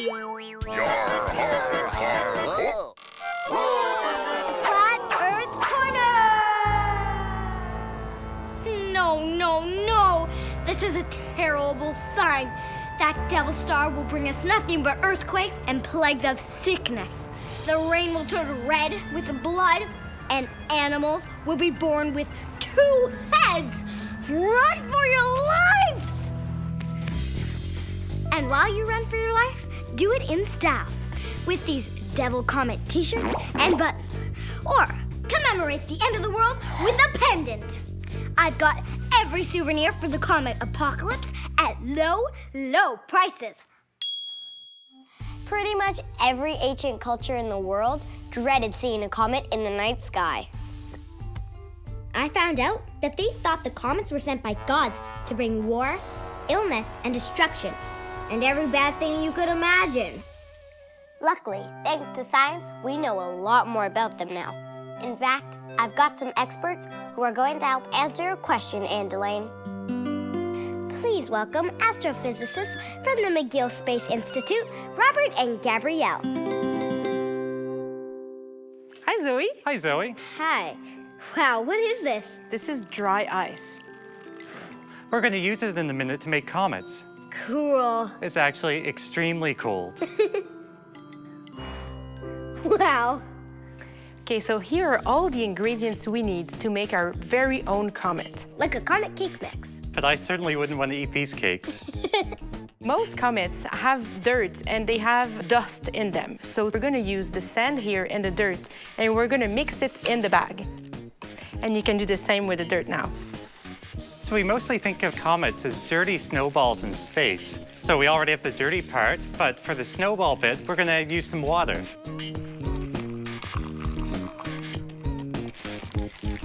So now we have pretty much a mud pie. Now we need to make it into a comet. We're going to use the dry ice we found earlier to freeze our comet. Then we don't want to freeze our hands. We have some mittens to put on. So I'm just going to add a few scoops of this. There we go, and one more for good measure. Okay, so do you want to push that all to one side of the bag? I can help. We can take the comet out of the bag and look at it. Wow, it looks like an ugly snowball. And that's exactly what comets look like when they're really far away from the sun. So, how does it light up? If you were to blow on the comet... Wow. You see, it's producing a tail. That's just like what happens when a comet gets close to the sun. It starts to melt, and it leaves behind a big, long vapor trail. The sun pushes the vapor trail away from the comet and gives us the big tail we see in the sky. Oh, so the comet's tail always points away from the sun. But what makes it light up? It just reflects the light of the sun. Oh, I get it. It's the same way the moon shines. Exactly. Well, thanks for being on my show. Thanks for having us. I have another question from Andrew about lights we see in the sky. Why is lightning so bright? I checked, and I found out that the big flash of light is created by electricity that builds up in the clouds. It's kind of like what happens when your socks stick together when they're tumbled up in the dryer, and you try to pull them apart. They zap. Check out this cartoon I made. Tiny pieces of ice form high up in the sky, where it's really cold. These ice crystals turn around in the wind, and they bump against water droplets and other ice crystals. As they rub and bump into each other, they build up an electrical charge. Eventually, the charge builds and builds to form a gigantic spark. The lightning's bright flash comes from that spark. Did you know that a bolt of lightning can give off as much light as almost 17 million light bulbs at once? That's a lot of light bulbs!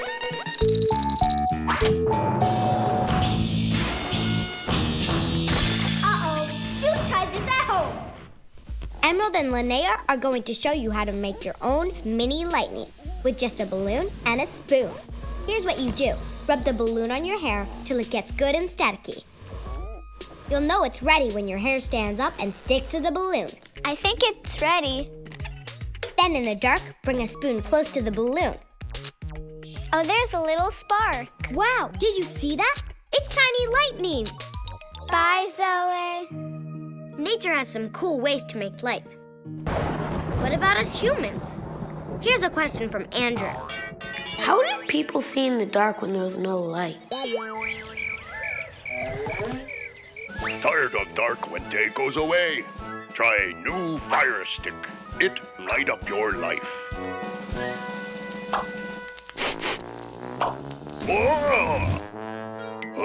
Invention need work.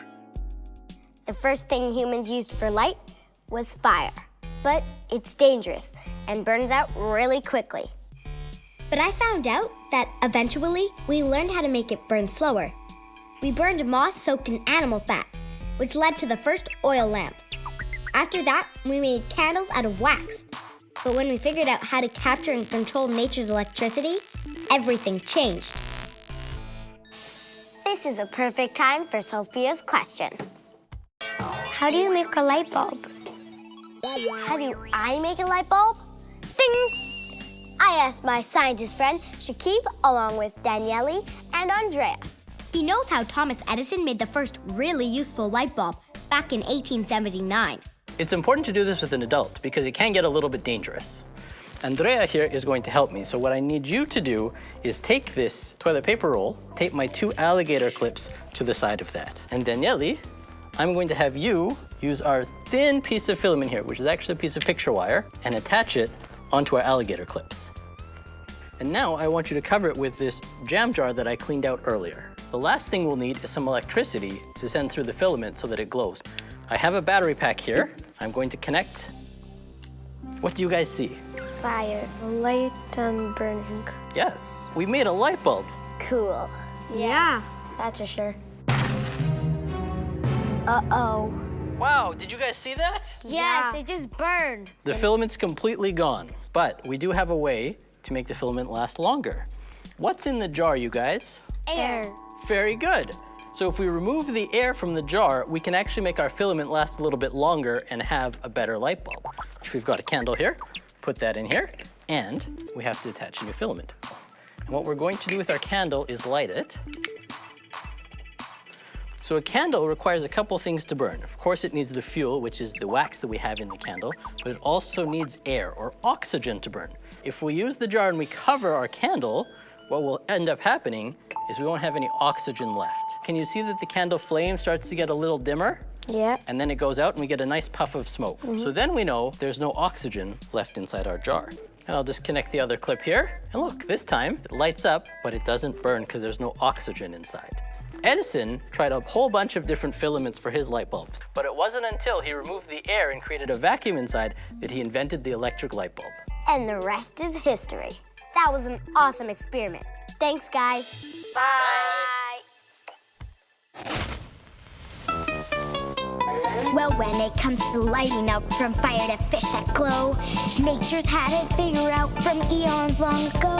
But when we use our brainy minds to follow nature's lead, we use the things around us to create the light we need. Oh, we made oil lamps and torches, fireworks and candles, lanterns, light bulbs, luminescent lights on our bike handles, neon signs, glow sticks, laser shows and movies, traffic lights, just lightning things. These flashy shoes are groovy. There's headlamps, pyrotechnics, lit up fair rides, computer screens, holiday lights, lighthouses. You're gonna make my head explode! Phew! We've harnessed light to do so many amazing and silly things. But I still can't get my own butt to glow like fireflies. No fair! And that brings us back to the question that started off the show.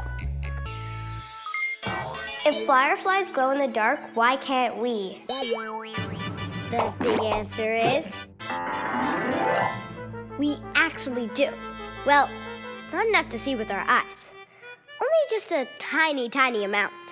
I found out that all living creatures give off a very small amount of light because of the activities of our cells. We humans have never been able to make our own light on purpose, though, the way cave worms and deep-sea fish do. That's because we don't live in constant darkness. But we were smart enough to figure out how to make the light we need with stuff we found in nature. Which means... Hi, welcome to Finding Stuff Out, the show where you send me your questions and I search for the answers. Today, I'm trying to make a fire to heat up this soup like our ancestors did thousands of years ago. How hard can that be?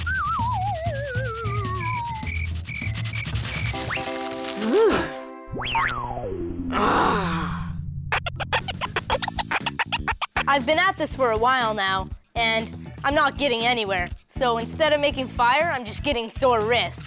It's time for a break, and time for our first question. Why, when you get older, stuff will change? Yeah, Tristan. Why does stuff change when you get older? Everything's different now. It's all changed. When I was a young lad, things are really different. Oh, wait. I still am a young lad. Ouch. I think they make glue stickier than they used to. People are always changing the tools they use to help them go about their lives. So I don't know why things change, but by the end of the show, I'll have the answer. Here's a question. In the old days, did they use robots to milk cows? I wonder.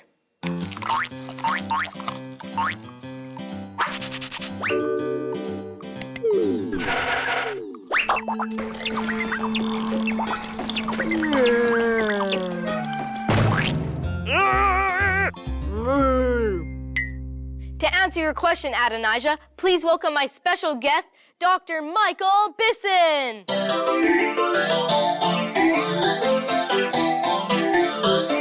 Hello. So you've brought a friend of yours. Yes, it's a Neanderthal. He's 70,000 years old. Must be an old friend. Yes, it is. So they had robots back then to help them milk cows, right? No, I'm afraid robots were only invented within the last 100 years, and most of them within the last 50 years. Dr. Bisson says that in the old days, they milked cows by hand. And the big advantage of human hands is that they're very different from animal paws.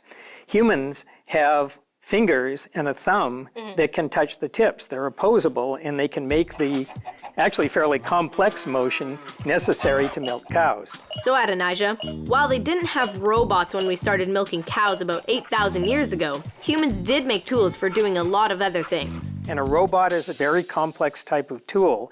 The earliest tools, however, were very, very simple. So I see you brought some of these tools with you today, right? We brought everything from very early tools, over 1 million years old. This is a hammer, and this was used to break nuts, to break into bones, to get at the marrow, just anything that required pounding. This is what's called a hand axe, and this was probably used to dig, to break through clay soil to get roots and other things that could be eaten. These two are the all-purpose heavy-duty cutting tools. By that time, they're hunting very big animals. Dr. Bisson says early humans became much stronger than us because they hunted those big animals with very primitive weapons, like this wooden spear.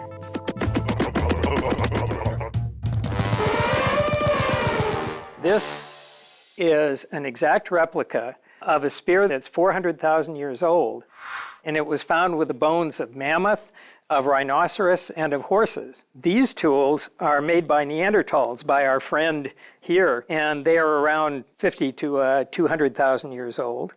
This is a scraping tool. It's used to work wood and to scrape the fat layer off of hides. Around 30,000 years ago, Stone Age people started to make use of handles regularly. Adding a handle like this gives you mechanical advantage, allowing you to use this little scraper much more effectively than, say, this big Neanderthal scraper. So this little scraper could actually get more done more quickly than this could. Wow. Would you like to learn how to make a stone tool? Sure.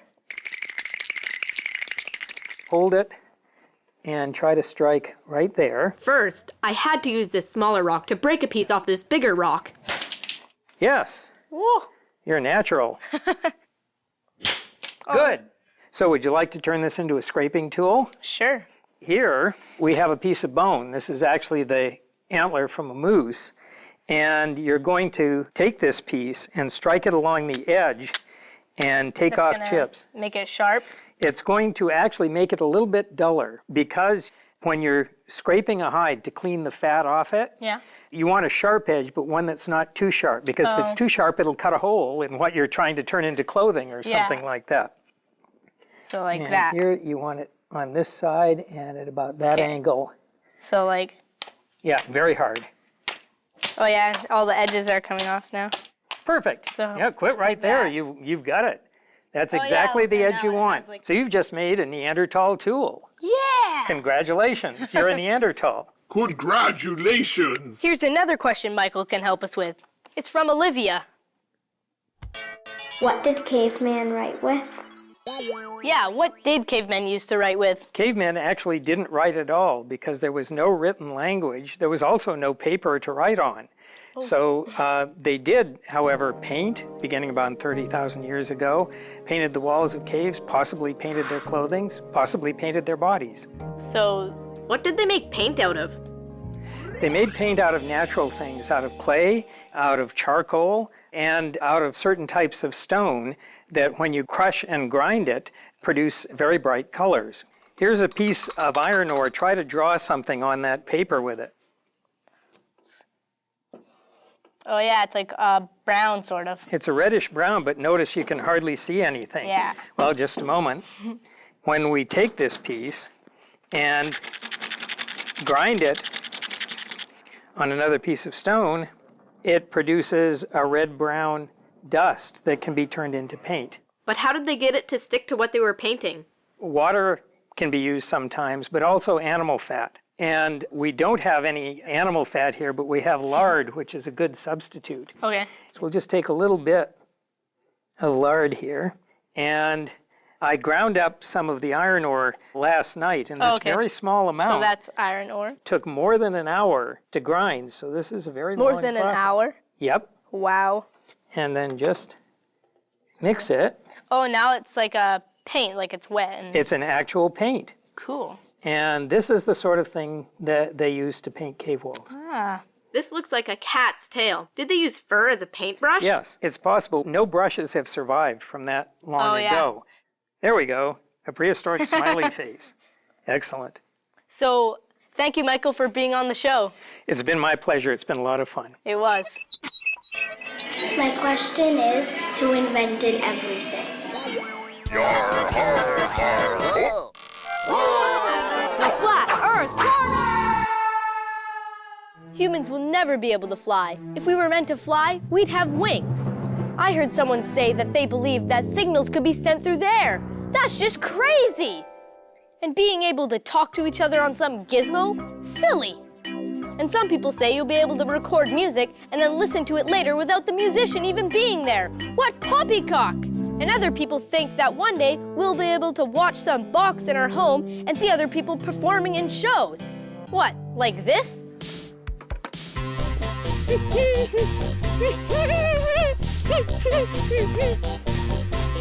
That's the most ridiculous thing I've ever heard. Don't you agree? Hey, what is that and who are you? Hey, how did you do that? There's always been people who say that new inventions are impossible, but then there's always people that disagree. Alexander Graham Bell invented the telephone. The Wright brothers created manned airplanes.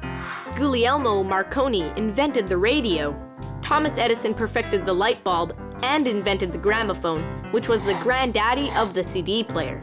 All of these things that changed our life so much were created in the last 150 years. Now it's time for you to think like an inventor.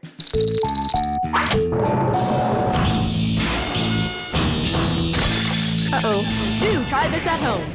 We're gonna see what we can do with just one sheet of paper like this. Listen up, gonna tell you about my paper wrap. You can use this for a fan or for a cap, a secret message plane that you can throw, a listening device to spy on your bro, a megaphone or a basketball. With one sheet of paper you can do it all. Do it all. With one sheet of paper you can do it all. Now it's your turn to give it a try. In this story, the king, hello, I'm the king, is trying to get back into his castle. But there are some obstacles in the way. So to help him get back into his castle, I'm going to use one sheet of paper to make 3 simple machines. There's a highly scientific explanation for why they're called simple machines, and that's because they're machines and they're simple. Very funny, Mr. Smarty Pantaloons. Hey, Kidding. But they help us make amazing things, like the first one we're going to make, a lever. So, roll up your paper like this. Then find something that you want to move, like these boulders that are set up in front of the castle. Who put these boulders in front of my castle? How am I supposed to get in? Normally, the king wouldn't be able to move these boulders by pushing on them. But then he sticks one end of the wedge under here and places something under the lever for it to rest against. That's called a fulcrum. And guess what? Presto! One boulder out of the way. Hey, that's pretty cool. Yeah, I'm the man. Here's another kind of lever. Those gears look complex, but they're really just a series of levers too. Now I need to make a different device to help my king get back home. Hey, what's with the bricks? Who put those there? So fold your sheet of paper like this, lengthwise in half, then in thirds, then fold it again, like so. You get a wedge. Even though this wedge is only made of paper, it's strong enough to push these bricks apart. Whoa, how neat was that? Just think of how much more force it could have if it was made of something like this. Now our king just has one last obstacle to overcome. The door to the castle is locked shut. Ah, I forgot my keys. Fortunately, there's a solution. Take your paper and fold it lengthwise until it's strong enough not to bend. Congratulations! You've made an inclined plane. This tool makes it possible to move objects upward with the least amount of effort. Well, that's more like it. I can walk up to the top of my castle walls and whoa! Guess I should have put one on the other side too. Here's an example of an inclined plane that you have probably seen.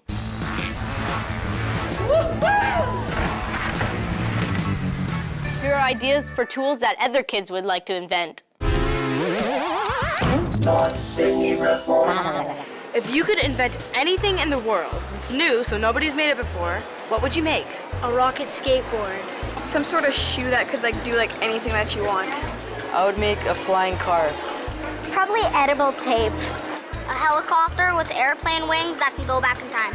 A hockey stick that could shoot 2 pucks at once. Maybe flying shoes, I don't know. If you could invent anything in the world that hasn't been invented yet, what would you make? Rainbow popcorn. Harrison, I think I've just come up with an idea for the perfect invention. Edible, flying rocket shoes that can make rainbow popcorn, go back in time, and shoot 2 pucks at once. What did cars look like in the old days? The short answer is like this. Okay, it's not a car the way we're used to seeing it, but up until just a little bit more than 100 years ago, this is what a car was. It comes from the ancient word kara, which means chariot. Now, they might not have had engines, but they were quite exciting to get around in. Just ask these guys. Talk about Hot Wheels. As for the first cars that didn't come with a horse attached to them, they looked like this. Then this. Then this. And then this. And who knows what they'll look like by the time we get our licenses. Speaking of rides, here's a question. Who made the first wheel? I checked, and wheels are an ancient invention. Nobody knows who made them because it happened at least 5,000 years ago.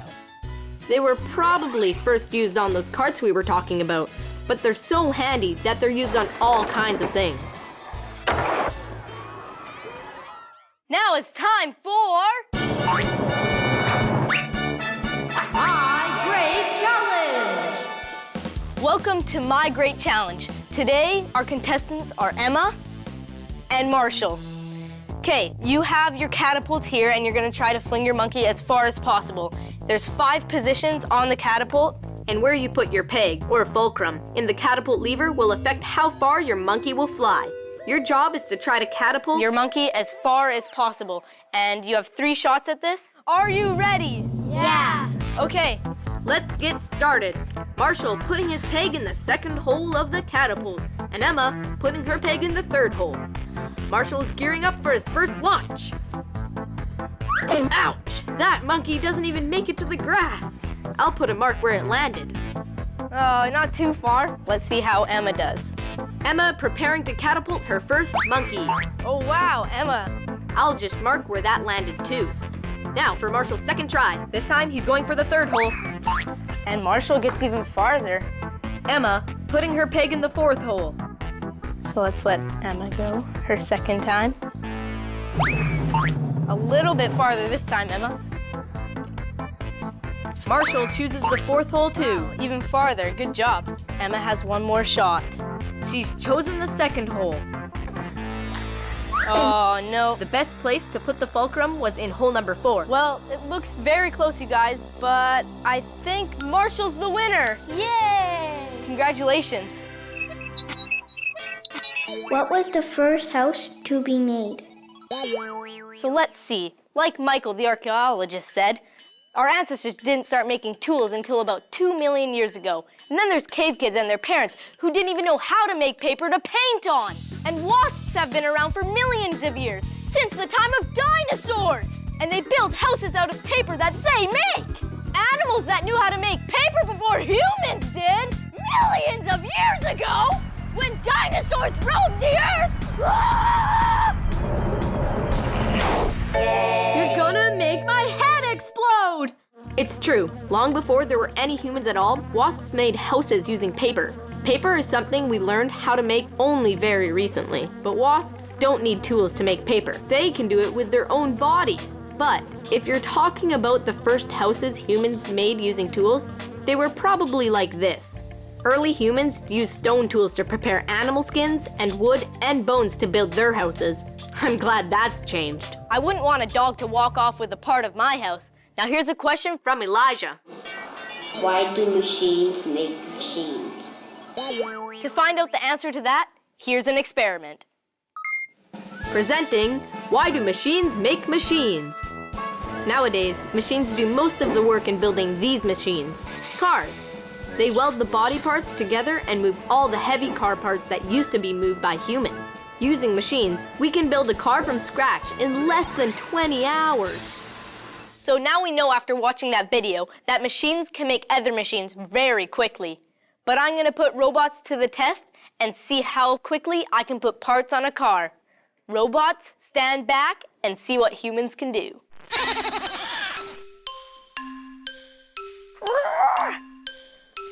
How come it won't go in? Wait, how did these even go in?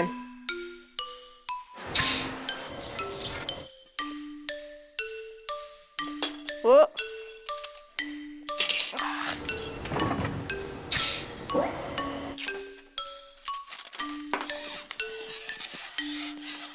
Don't worry, I'm just warming up. I'll show you robots how it's done. It turns out that for some jobs, machines can do things faster than humans can. That means that some things, like cars, can be sold cheaper and more people can own them. And that's why machines make machines. But can you do this?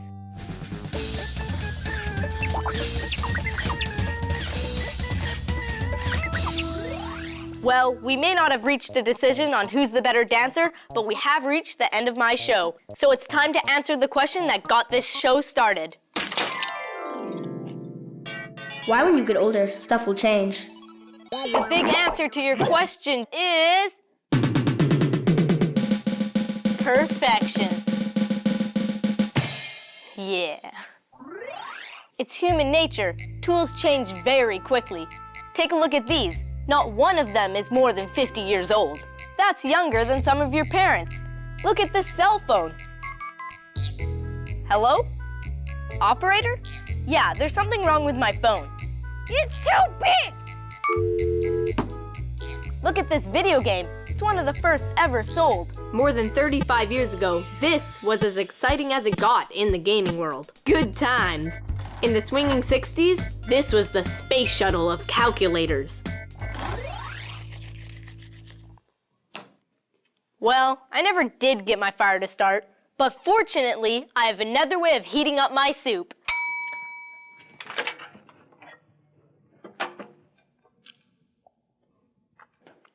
Ah, that's good. People developed ways of creating heat, like this microwave oven, because it's so much easier than rubbing sticks together. And that's why when you get older, stuff will change, because people are always looking for better and easier ways to get things done. And finding stuff out. So, now I'm being like a cave kid, using fur as a paintbrush. Hold still, Mr. Whiskers. I guess cave people never had to paint with cats. I give up. This computer animation stuff is way easier than trying to get that cat to hold still.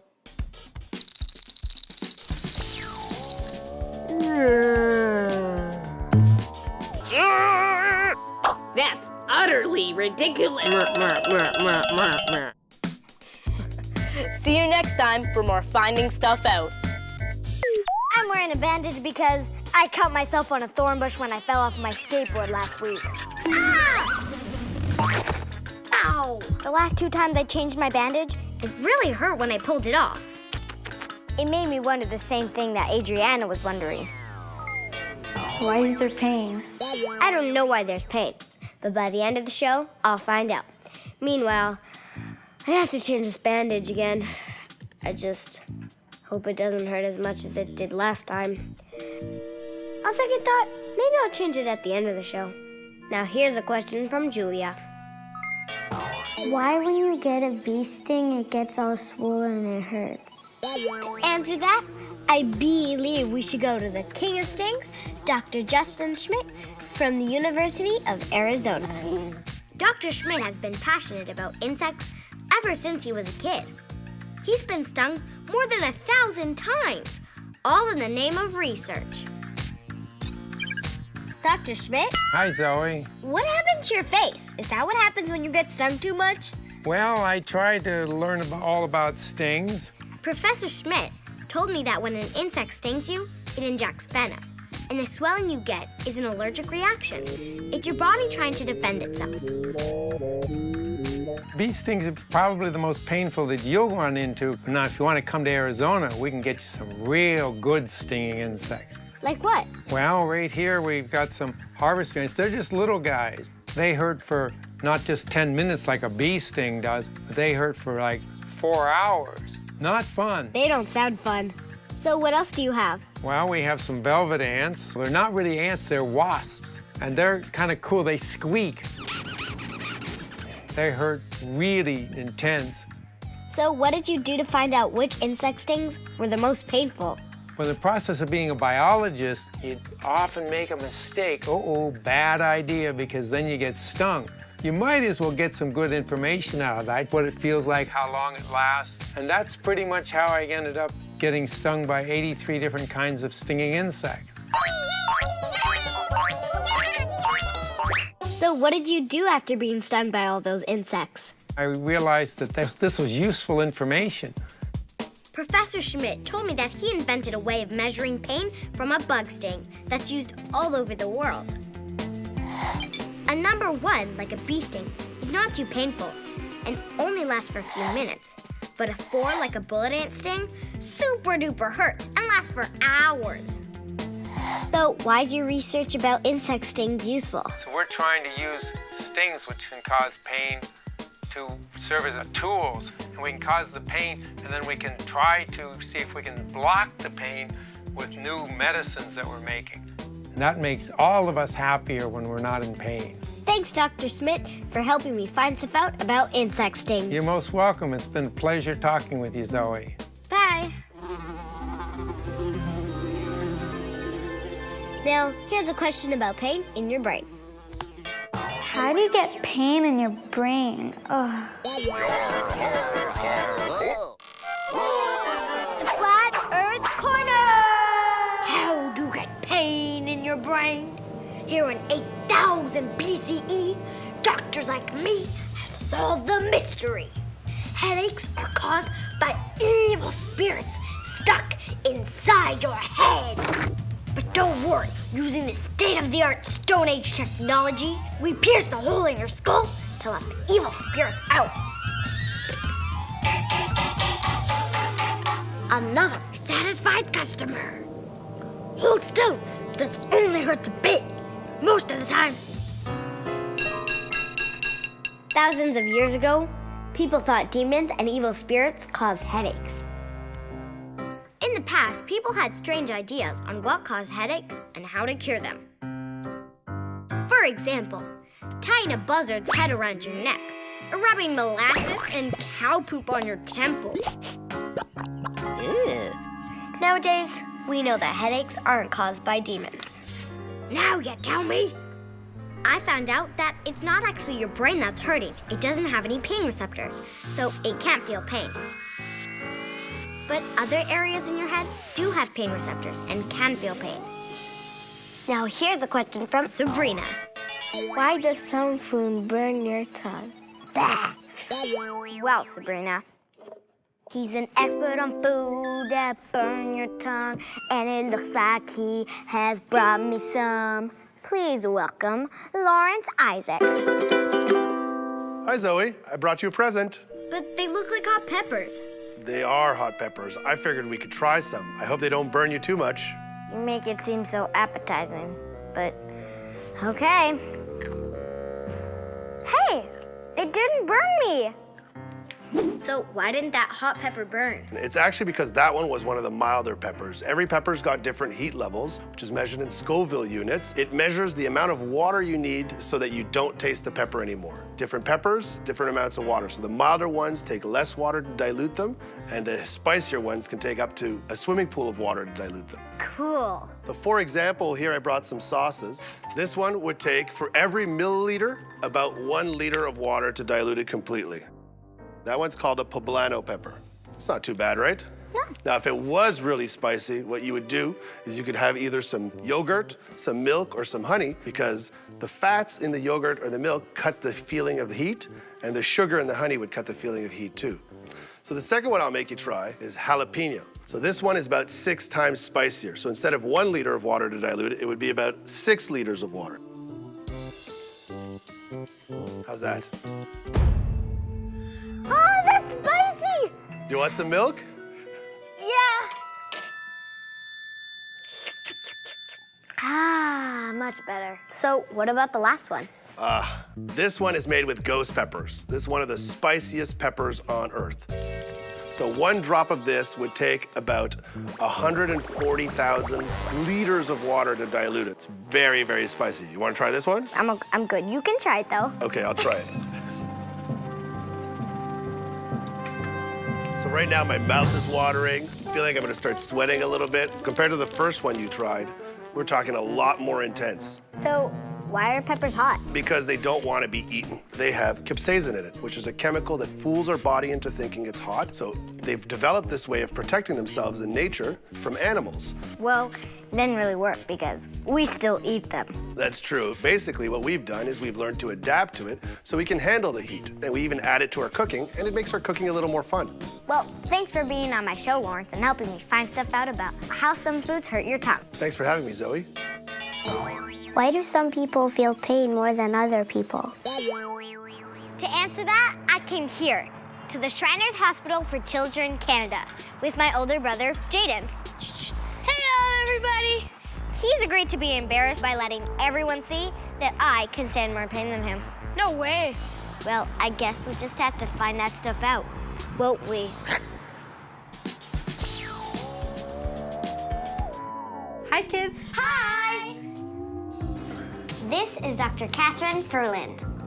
So, can you tell everybody what you do here? I help physicians, surgeons, and anesthesiologists to minimize the pain experience of children undergoing surgery. How do doctors reduce pain? So we treat patients with medicine. Dr. Furlan told me that to find out how much medicine to give kids, they do a test to see how sensitive each one is to pain. And we're about to take the pain test. Are you ready? I'm gonna beat you. No, you aren't. My pain tolerance is way higher than yours. No, it isn't. You go first. No, you go first. No, you go first. So we will start with a test to identify your pain threshold to heat sensation. This is a probe that generates heat. Okay, nothing to burn you. Don't worry about it. Touch it. Warm. It's getting warm. Yeah, it is warm. Yes. So you will feel it. The temperature will rise. Yep. And then you will start to feel pain. And then you will start to feel like you More can... pain. Yes, more pain. And then you will arrive to your tolerance threshold. Yeah. And then you say stop, and the test will end. Okay, so Jaden, you will have to leave the room. Okay. Have fun, Bye. Zoe. Thanks. I'm still gonna beat you. Okay, we'll see you. So this is the pain scale, so from 0 to 10. The temperature will get higher and higher. The one who can stand the highest temperature wins this part of the test.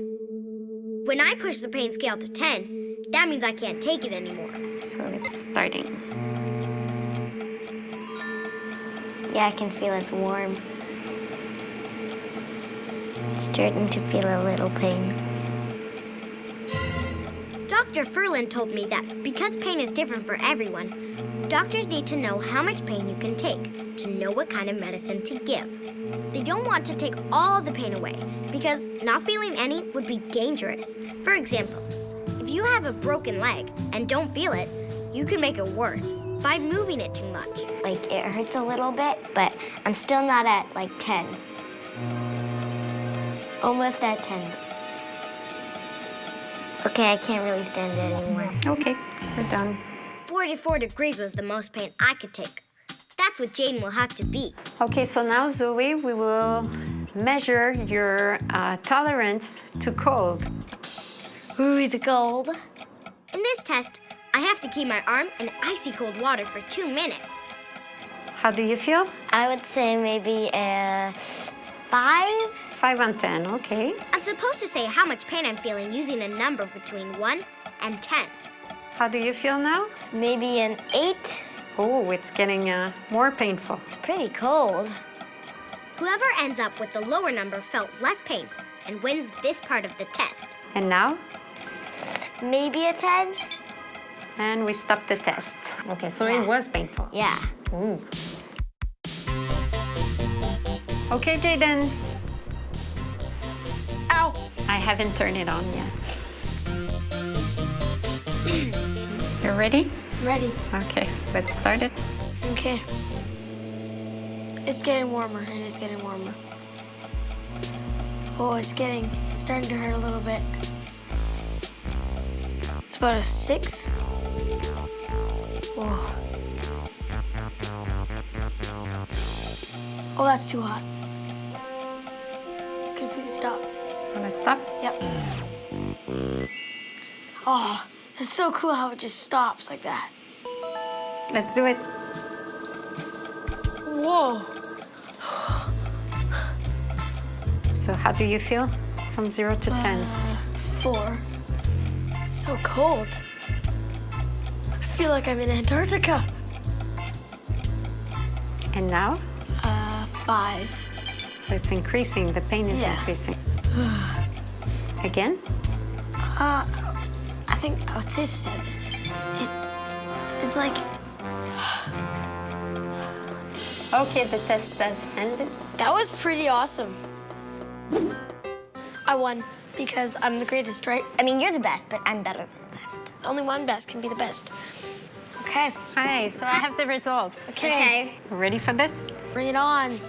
So for the warm test, Zoe had the highest pain tolerance. Okay. Jaden's pain tolerance is at 39 degrees, and mine is at 44 degrees. For the cold test, I aced that one. You did. Jaden said his pain from the ice water was only 7, but I felt like mine was a 10. So you have differences in your threshold, meaning that different types of pain, you react differently. Oh, that's cool. Well, Dr. Freeland, thanks for being on my show and helping me find stuff out about pain, especially that I can take more than my brother can. Actually, it was a tie, but whatever. Why do small boo-boos hurt more than big ones? The cut on my finger from the thorn bush when I fell off my skateboard hurt way more than the part when I landed on my butt, even though my finger's a lot smaller. How come? This calls for an experiment. The experiment! Emma is blindfolding Marco to demonstrate that some parts of our body are more sensitive than others. So how many points are there? 2. Marco has to guess how many skewer tips are poking him. How many points are there now? 1. How many? 2. Now they'll try the same touch test on a different part of the body. How many do you feel? 2. Now how many do you feel? 1. Now how many do you feel? 1. It's 2. How many do you feel? 2. It's just 1. Okay, now the shoulder. 1. Nope, there are 2. Check out this funny picture of a human. It's meant to show where we feel things the most. The bigger body parts are the most sensitive, like our lips, tongue, and our hands. That's why Marco could feel the points pushing more easily on his finger than on his foot or his arm.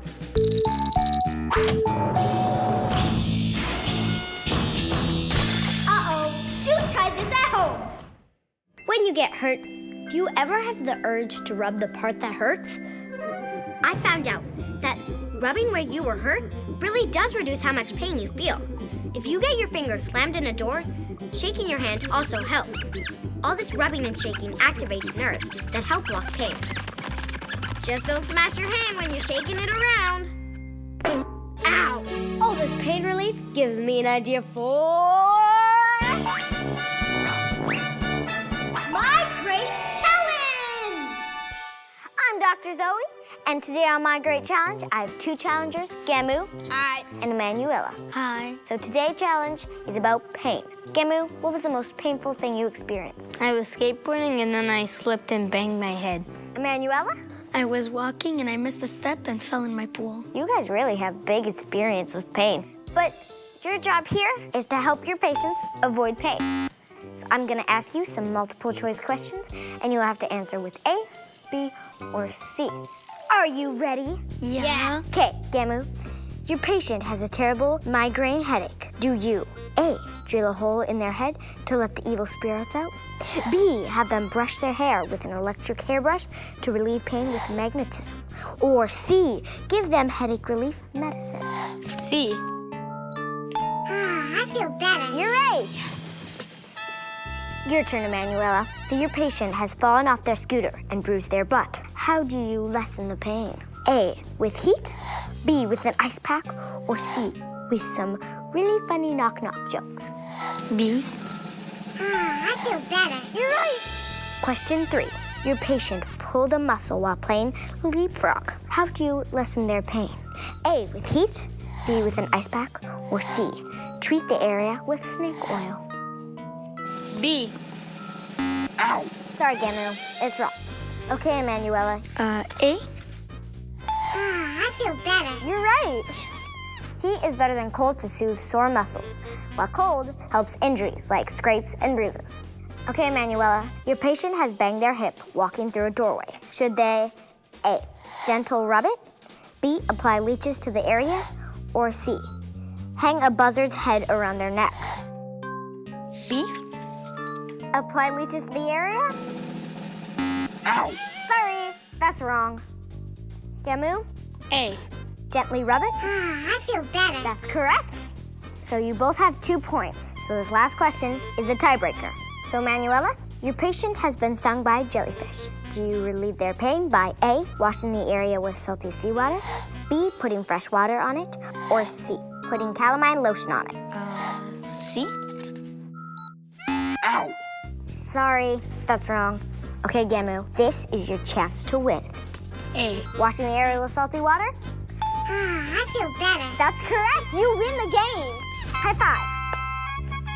Washing the area with salty seawater actually deactivates the stinging cells. But if you put fresh water on it, it actually makes it worse. Hopefully it wasn't too painful of an experience. Thanks for being on my show. You're welcome. I asked some of you guys what your most painful experience was. Here's what you said. Ask a friend. I was on the beach and I jumped off a lifeguard stand and I broke my arm. Ow! I had never felt so much pain in my whole entire life. I was skateboarding and I went flying and I hit the side of my head. Ow, what a headache. I went skating with my family and I tripped on my dad and his skate went through my hand. Oh. I fell down the escalator. Ow! The really sharp things went in my skin and the ambulance came. It really hurt. I feel pain just hearing about it. And that leads us back to the question that inspired my show. Why is there pain? The big answer is... You know, I'm going to answer your question with a song. When suddenly you're feeling pain, it's 'cause nerves send signals to your brain. Saying something sharp, cold or prickly. If you stick around, you'll end up sickly. Stings or scrapes, burns or bites. Your nerves tell your brain so you can't take flight.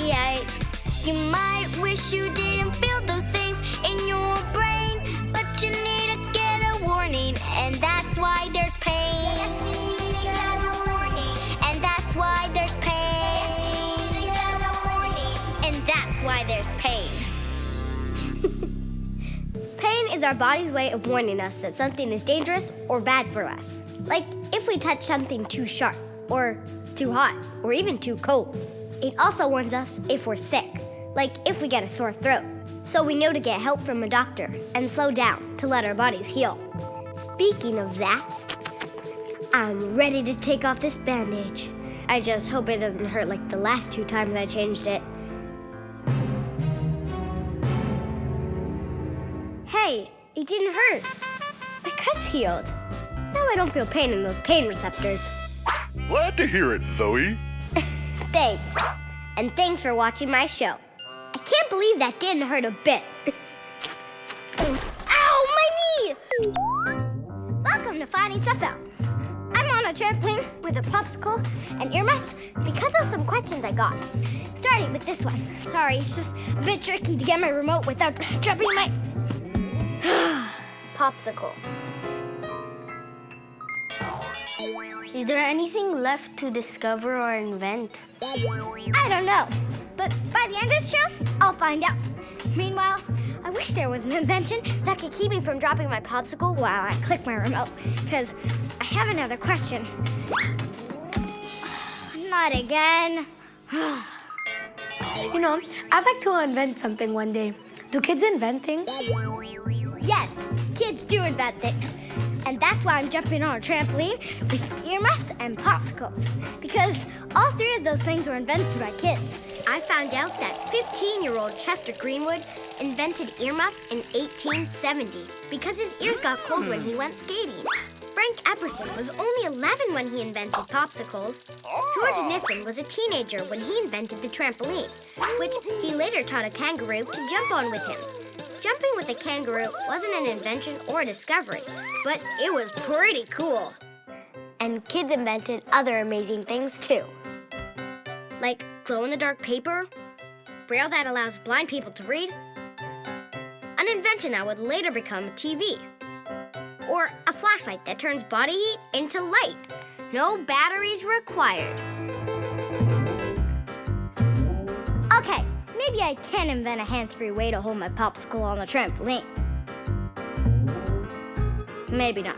But kids do invent stuff all the time, and we're going to meet some of them right now and see what their inventions are. This is a huge science fair. 500 kids who love science are here to show off their ideas, experiments, and inventions. And I'm gonna meet some of them right now.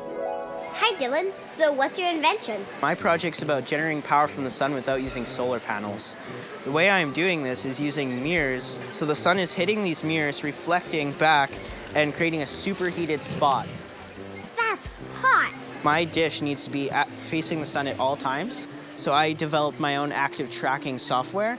Cool, but this needs to be bigger, right? Yes, my plan is to make a very large version. I have a 3-meter dish and a 14-foot arch on top of my roof, and hopefully heat my hot water tank, my house, and power my lights.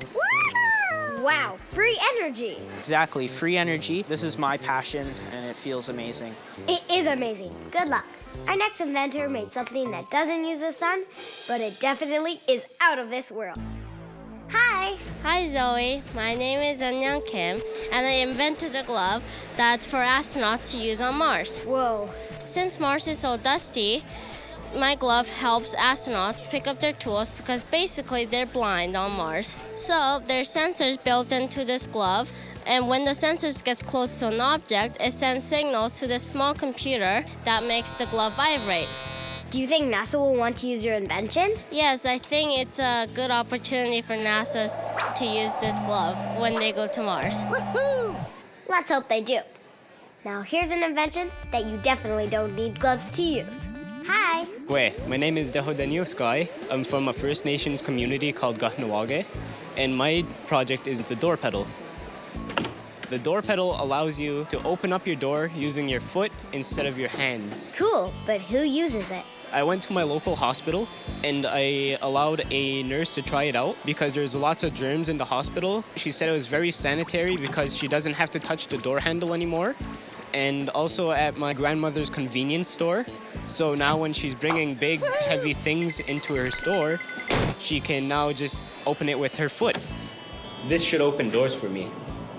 Talk about using your head and your feet. And here's Tamid.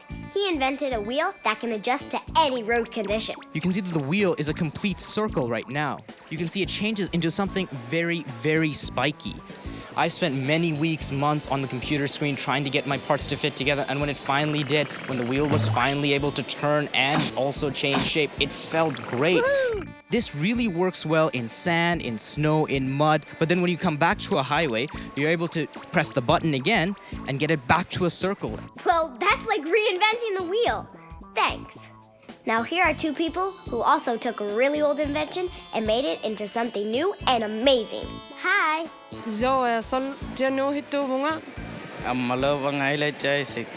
Jenna and Elijah are Inuit and live in the far north in Saluit, Nunavut. That's Hullik Inuit oil lamp. They worked out a way to use the heat of a traditional oil lamp and make electricity to charge a cell phone. Heat from Hullik, it make electricity so you can charge when you're camping. So you never run out of power. Cool. That's a lot of inventions. But what about discoveries? Here's a question from Michael. What is the difference between a discovery and an invention? Yeah. What's the difference? That's what I asked some of my friends. Ask a friend. An invention is something that you make, and a discovery is when you find something, but it's already made by nature. A discovery is when you find something new, and an invention is when you make something new. Well, I checked, and I found out you guys are right. Now, speaking of discoveries, here's a question from Daniel. What does eureka mean? Well, Daniel, when I was trying to find out what eureka means, I found this great story. So I made this animation. Archimedes was an ancient Greek mathematician, philosopher, engineer, astronomer, and inventor. Fortunately, despite being very busy, rumor has it he still took a bath regularly. The story is he discovered the principle of displacement when he noticed how the water level rose when he lowered his body into it. When he realized his discovery, he shouted out, "Eureka!" which is the ancient Greek word for "I have found it." Archimedes also discovered that stuff that's less dense than water, like gases for instance, float to the surface instead of sinking to the bottom. We don't know how he discovered that, but you never know. Eureka! Speaking of Eureka, I had an idea to put bouncy springs on my popsicle, so while I'm on the trampoline, it can bounce along with me. Oh no. If I can't invent a way, maybe I'll discover one eventually. I have discovered that kids have discovered a lot of cool things. When she was 10, Catherine Gray discovered a supernova. That's an exploding star. And Catherine is a bit of a star herself because she's the youngest person to ever discover a supernova. 15-year-old Tom Wag discovered his own planet. And 15-year-old Willem Gattery may have discovered a lost Mayan city by using star maps. And lots of kids have discovered ancient fossils. Hey, cool! A dinosaur fossil. Here's a question from Mateus. Who found the first fossils of a dinosaur?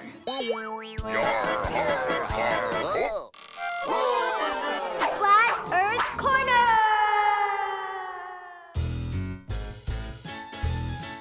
I wish I could find something really valuable down here. Like gold. Hey, that's odd. There's something there. Forsooth, I found the bones of a dragon. Hey, I wonder if these bones would taste good in soup. I could be the first kid to invent dragon soup. People who found the first dinosaur fossils thought they were the bones of dragons. I guess dinosaurs do sort of look like dragons, but it took a while for people to realize what they'd found. And it took a while for the grand prize winner of the science fair to discover a treatment that might help some people feel better. Hi Zoe, my name is Melissa, and I was able to make a discovery in many patients that had a type of cancer, lymphoma, so it's a cancer of the blood cells. They're usually treated with something called chemotherapy. Then the cancer patient usually starts to feel really bad because that treatment kills your good and bad cells all at the same time. I wanted to develop a new method to help cancer patients so that they wouldn't become so weak. Wow.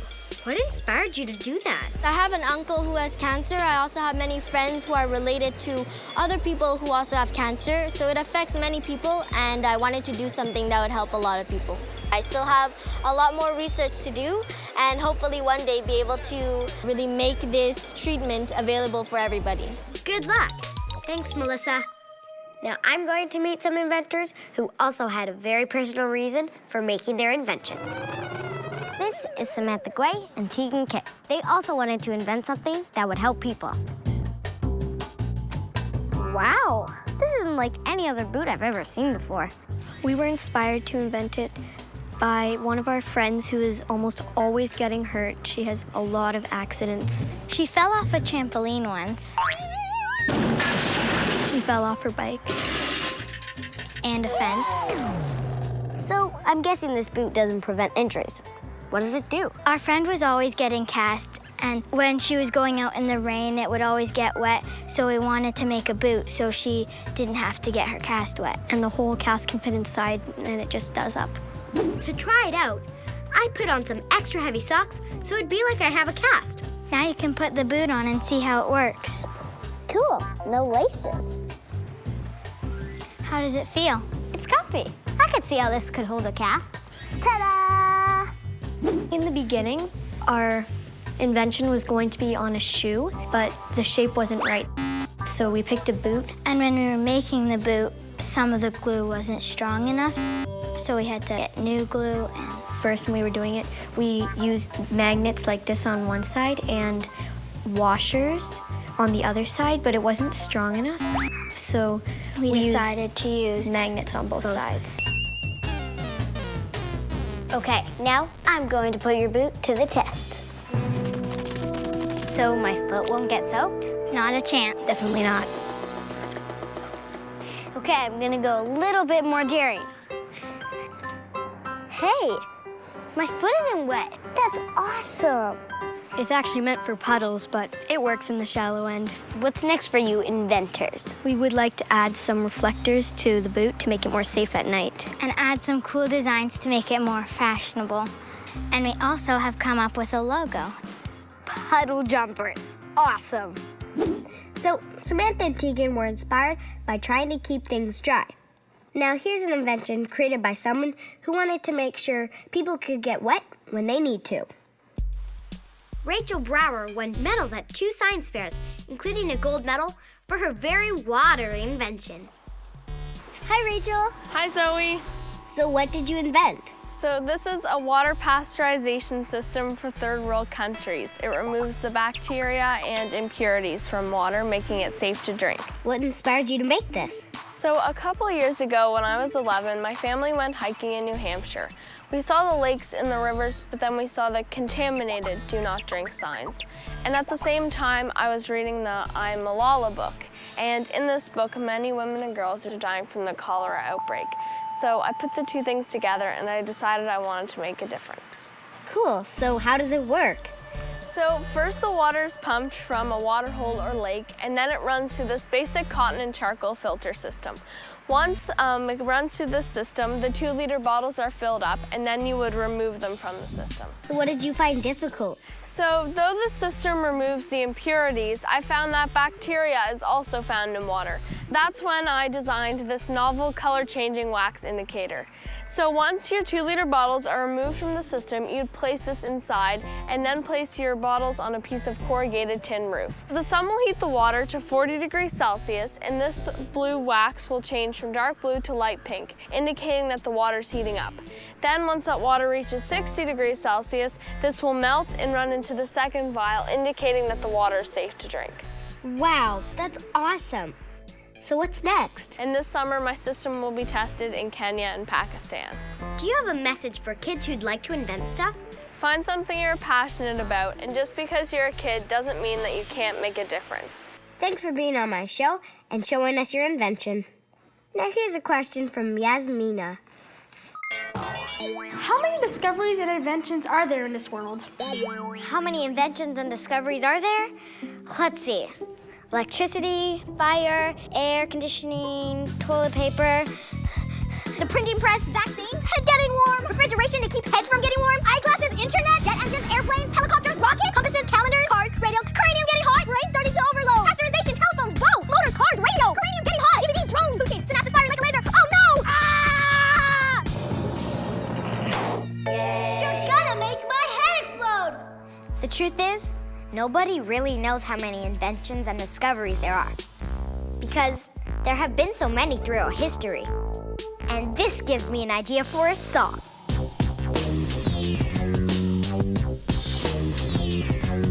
Inventions and discoveries, doing something new.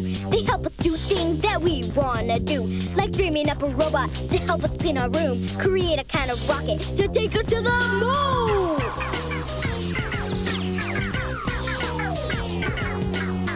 From the sun, non-polluting cars, gloves that help you find your tools on Mars. Inventing and discovery, it's doing something new. Inventing and discovering will open doors for you. Inventing and discovering will open doors for you. Inventing and discovering will open doors for you.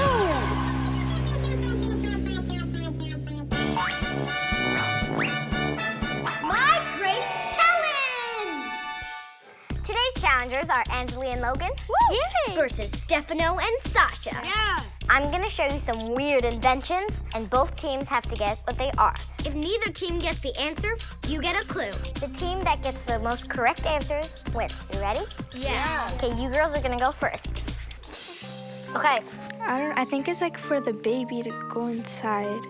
And babies are bigger than this. So, like the new. We're going for hammock, I guess. Okay. A hammock? Yeah. Sorry, girls, that's wrong. Boys, your turn. Don't see it. Oh, nice cat. A bag of litter for cats. Sorry, guys, that's not it. Okay, you guys get the clue now. Cat bed. Yeah. You guys were right. It's a bed for cats. Yes. What is it? Cheese shredder or something shredder. Yeah, it looks it's like a shredder. Yeah, it comes out from here. Yeah. Is it like a shredder? Sorry, guys, you're wrong. So I think it's something that you could put like a fruit or something inside. A fruit cutter, let's say. A cutter? Sorry, guys, that's wrong as well. So you guys now get the clue. A juicer. Yeah, you guys are right. Yeah. You put the lemon in, and you squish it, it comes out. You hear that? Yeah, I hear it. Let's see how much juice it made. You spilled some. What is it? Has to be like a decoration for something. I don't think so. It's something that we Used to clean a toilet or something? A drain? Sorry, girls, that's wrong. Okay, you guys go. But could it be a decoration? Because this could be the hair. This doesn't look like. No, why would it be a doll? But can't you see? Does this look like a doll's hair? Eyes. Okay, guys, I need an answer. A decoration. Decoration? Sorry, guys, that's also wrong. Okay, now you guys get the clue. Oh, it's a potato smasher? You guys are right. When it's baked, you mash it. Oh, I know what it is. It's like one of these old-fashioned bells. Hold on. I don't think it's a bell. Yes, there's no like ball inside. You put the ball inside. I need a final answer. What did I say? A bell? Sorry, guys. That's wrong. Sergeant? Is it to take out a core of an apple? Nope. You guys get the clue. Maybe a lighter? No, impossible because there's no fire thingamajig. Yeah, but you could put something in. A lighter for candles? Sorry, girls, it's not it. Oh, maybe not. Is it to take out the light? Yeah, you guys are right. Yes! You use this to put out a candle without burning your fingers. All right. Okay, both teams have 2 points. So this is the tiebreaker. What is it? A measuring magnet? A measuring magnet? Sorry, girls, that isn't it. There's circles on it. Could it be a tracer? Is it a tracer? Sorry, guys, that's not a tracer. So you guys now get the clue. Oh my! It's the whole. Is it like to measure the pasta? You guys are right. It wins. Yes. What you do is you put it in, and that's how you measure it for 3 people. That's cool. I need that at home. Well, thanks for being on my show and helping me find stuff out. Now, time to answer the question that inspired my show today. Is there anything left to discover or invent? The big answer is... Well, Anthony, to answer your question, I've decided to ask someone who's gone all the way to space to discover things. Astronaut Chris Hadfield. Chris, thanks for being on my show. So, do you have an answer to Anthony's question? Is there anything left to invent or discover? Zoe, we have no idea what we're doing. We are just getting started. We don't know what 94% of the universe is even made of. We are just infants. There are so many problems that we need to solve, and we're counting on scientists and engineers and bright young people like you and like people right across the country and around the world to solve those problems. So there's a whole world of things to discover and learn from and improve the quality of life with. Thanks, Chris. Well, that's my show for today. By the way, notice anything different? I finally invented a popsicle holder that lets me use my remote and take my earmuffs off. See you next time for more Finding Stuff Out.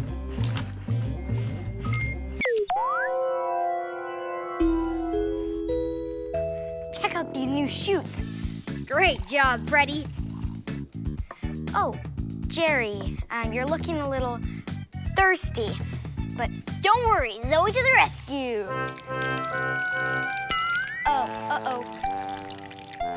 Too much water. That reminds me of a question I got from Nora. How come sometimes there's too much water, but sometimes there's not enough water? You're right. Some places get flooded and other places turn bone dry. I know why there wasn't enough water in here. Either Jerry drinks a lot of water or I forgot to water him.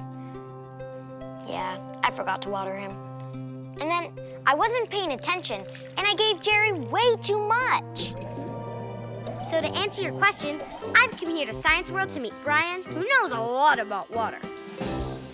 Hi, Brian. Hi, Zoe. I've been wondering about water, like how there's too much and sometimes there's not enough. Well, Zoe, the planet is over 70% water. In fact, there's more water on Earth than there is land. So we're going to look now about how water can move from one place to the other. Cool. One of the ways it does this is through evaporation.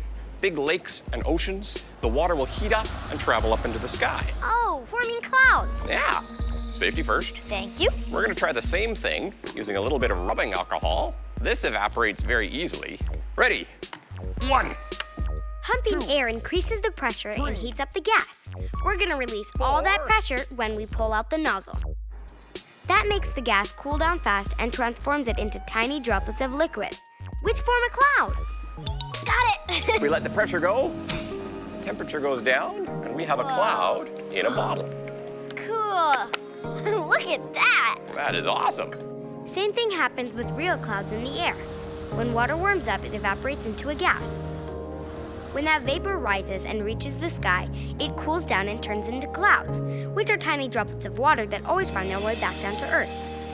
Speaking of that, Maddie has this question. How does a flood happen? Well, flood happens when you have too much water. That could be too much water that's built up behind a dam or a dike that's broken through, or it could be too much water coming down from the sky in a big storm.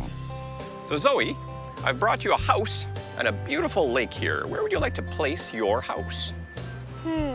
Let's place by the lake, because I like the lake. It's true. A lot of people like to be close to the water. Of course, water also likes to flow down. I'm going to turn the water on. All right. All right, the water's starting to flow. We've got a gentle rainstorm up in the mountains starting to come down. Maybe a little bit of snow melting up there. Oh no. Oh no! My house! My new carpet! My new book collection! That is one soggy house there, Zoe. I guess we'll have to find a better place for my home. Sounds like a plan. One thing people can do to help protect houses from water is build dikes and water gates to redirect the water away from where you want it to go. Let's try and see if my house will go right here. So this time it's not moving at all. Of course, in big heavy rains, sometimes the dikes will overflow or even break. Oh no! My house! I hope you have insurance. Well, even with the dikes here, I don't feel like my house is completely safe. Oh, this is a great place for my house.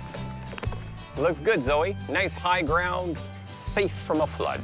So the higher you are, the safer you are from a flood. There's less water to flow through, that's for sure. I have a question about floods. How high could a flood get? Floods have been recorded as high as 6 meters. Am I there yet? Higher. Am I there yet? That's it, 6 meters. Oh no! Whoa, I made it. Nice job. I have a question. How do you get rid of a flood?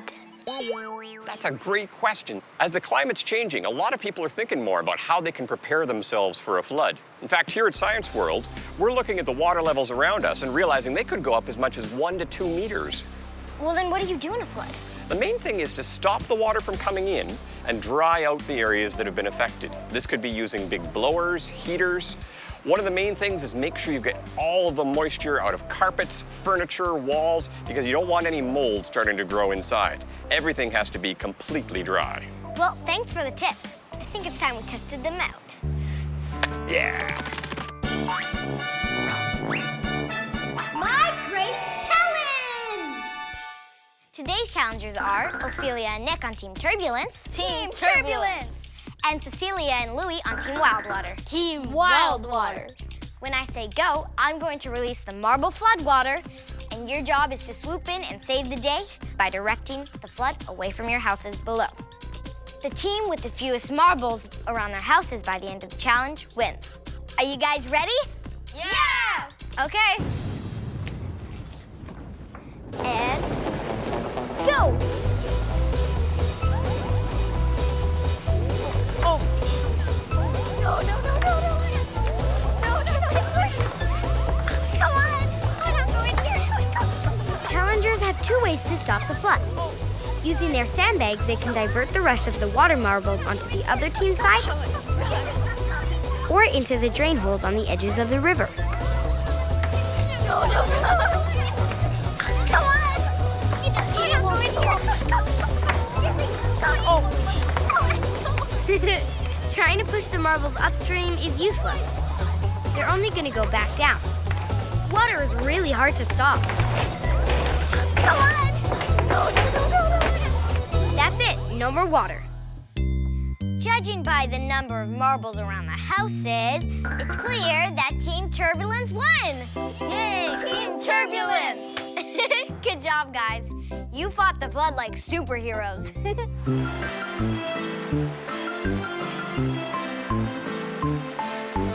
Flows across the plains. It fills up all the drains. When there's too much water, it can really be a pain. When cold, it turns to ice, and we slide around like dice.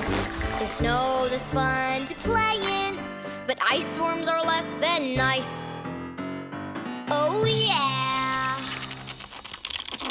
Next question. Why are there ice storms? Well, Leah, I checked, and this is what I found out. An ice storm is a storm of freezing rain that covers everything in a crunchy, slippery coating of ice.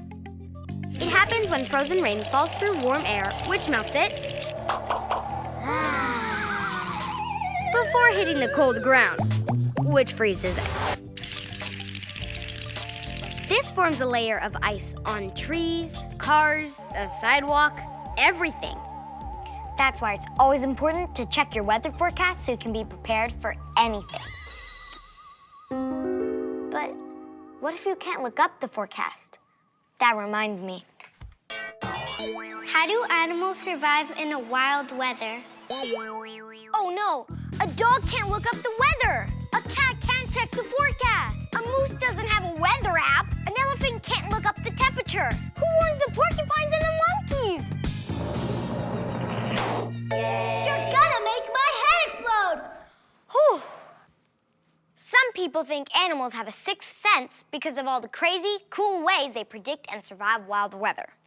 But they're just way more observant than us.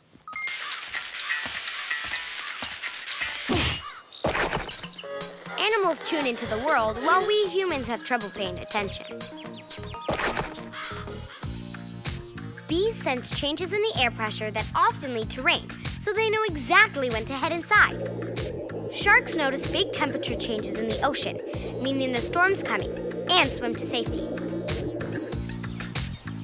Most land animals go somewhere high and safe in a water disaster, like this clever dog who survived a flood by swimming up to the roof. Before a tsunami, elephants sensed movements in the earth and went to higher ground, trumpeting and warning each other.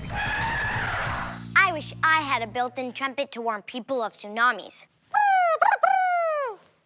Veronica has a question about tsunamis. How do tsunamis start? Flat Earth Corner!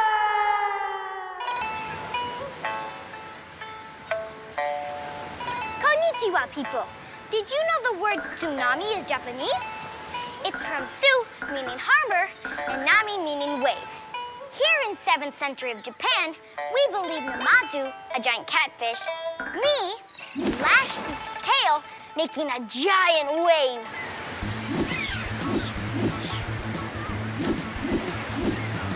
Oh, come on.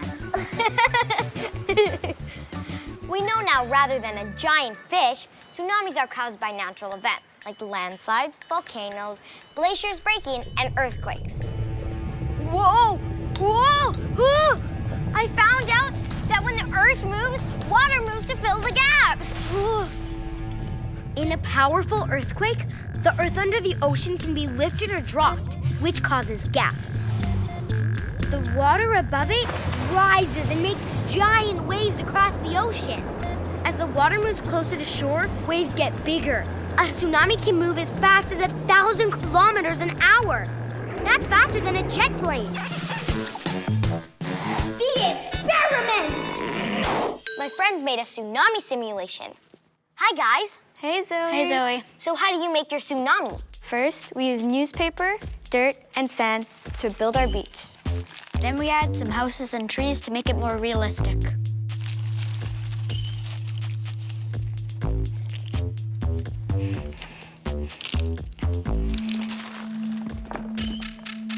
Time for the sand. Do you like beaches? Of course. The highest tsunami wave ever recorded was in Alaska. Now for the water. I can't wait. It was 524 meters, about as high as the CN Tower. Now it's time for the big wave. 3, 2, 1. Millions of trees were uprooted and swept away. The powerful wave washes up on shore, and as it flows back out, it pulls just about everything along with it. Yikes. Thanks, guys. Bye, Zoe. Bye, Zoe. What a crazy place the ocean is. And I'm not the only one who thinks so. Are there volcanoes underwater? Well, Emily, I found out that deep beneath the waves, there are about 1 million volcanoes. That's more volcanoes underwater than above. Here's how to make your own. First, we start with cold water, representing the ocean, then a bowl of hot water, representing the lava-filled volcano. So, we have this little cup, and we're gonna fill it with warm water. Next, we put some red food coloring to make it more lava-y. Stir it up. Then, we put the tin foil on, and you wanna make it as tight as you can. Next, we poke a hole representing the opening of the volcano.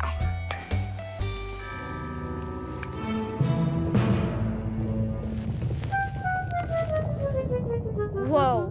Unlike on land, when a volcano erupts underwater, lava doesn't shoot out because there's so much ocean weighing it down. So you can be in a boat over an erupting volcano and never even know it was there. Don't worry, little volcano. We know you're there. There are a lot of things happening in, under, and even over the ocean. That reminds me of a question I got from Sophia. How do hurricanes form? Hurricanes are pretty picky. To form, the conditions have to be just right. First, they like warm ocean water. Next, we need a lot of wind. Clouds pull water from the ocean up, which makes a tube of super speedy air. This makes a hurricane. Hurricanes are water-moving machines. They suck up water from one part of the planet, and spit it somewhere else, sometimes making floods. Today, weather scientists make an alphabetical list for the year's coming hurricanes. Xena, York, Zelda, but no Zoe. Phew. Next question. How do you respond to hurricanes? To find out more about hurricanes called Sammy or Rosie or even Elaine, I call my special guest, and Dr. Kirsten's her name. Hi, Zoe. Hi, Dr. Kirsten. I asked you to come over to be on my show, not move in. Well, I came prepared for a hurricane. There's gonna be a hurricane? No, the forecast is clear, but it's good to be prepared. So, Amelia wants to know how to respond to hurricanes. That's kind of your job, right?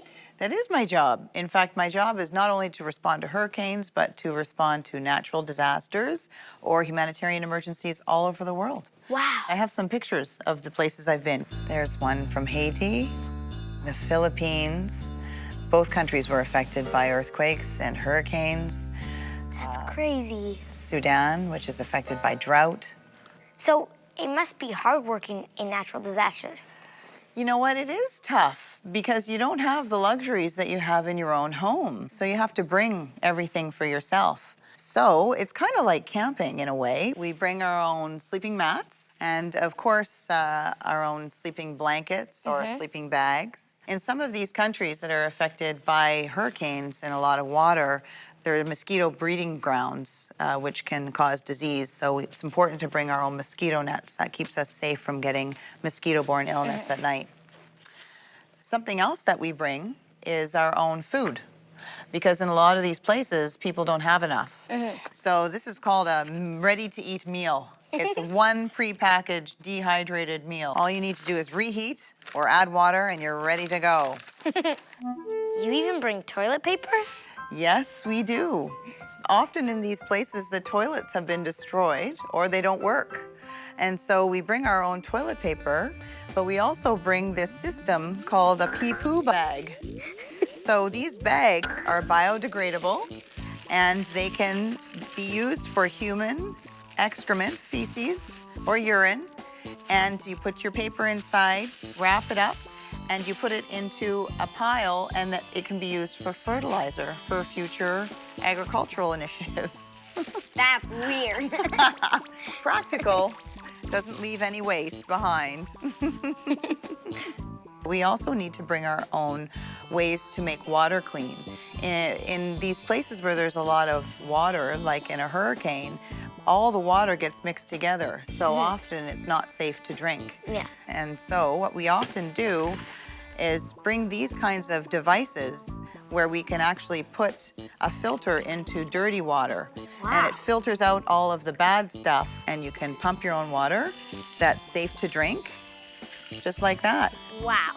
This is a lot of stuff you bring to a disaster. I'm gonna ask my friends what they would bring. Ask a friend. Hey guys, what else would you bring if you already had the essentials? I would gather all my construction blocks, bring them with me, and then grab my tablet. My piggy bank and my stuffed animals. Because you can't bring your bed. A hockey stick and a hockey puck. I would bring my favorite doll because I can't sleep without it. My teddy bear. It would be a hard choice to decide between my stuffed monkey and my parents. Because I love my stuffed monkey and I love my parents. Yeah, and I would bring a swimming suit to swim. It seems like there's been a lot more water disasters lately. You're right, and that's largely due to climate change. And, sometimes not having water can be just as much of a disaster as having too much water. Here's a picture of Lake Chad, which is in North Africa, and it's only 10% of its original size. So you can see how this area that used to be all filled with water is now shrunken down to a fraction of what it originally was. Dr. Kirsten told me that with climate change, there's been less rain and more drought. Also, there are a lot more people living around Lake Chad, so more people use up the water resources. Same thing is happening in the Aral Sea. Look at how it shrunk in only 25 years. A big part of it is now a desert. People need to be really careful about using water. In Canada, it's like we use 100 of these buckets of water per person for eating and cooking and washing a day. But in some of the places I've visited, people only get 3 of these buckets a day. So you can imagine how much difference that is and how much more water we use. Well, thanks for helping me find stuff out. Oh, you're welcome, Zoe. Not bad, Jerry. Oh, you really bounced back from the flood. Still looking good, Freddie. I think I'm ready to answer the question that inspired today's show. How come sometimes there's too much water, but sometimes there's not enough water? The big answer is... water moves. That's right. Water moves around the Earth all the time, but natural disasters make it move even more. Tsunamis push seawater onto land. Hurricanes suck water from the ocean and spit it somewhere else. Snow melts, and all these things put water where we don't want it. Then there are the places we'd like there to be water, but there isn't. Sometimes this is normal. But other times, drought and other water disasters are made by us. That's right. I mean you and me. But if we're prepared for a natural disaster, it won't be so disastrous. I hear a storm coming. It's pouring! Quick, gotta get an emergency bag ready just in case. Hey, where are the people bags?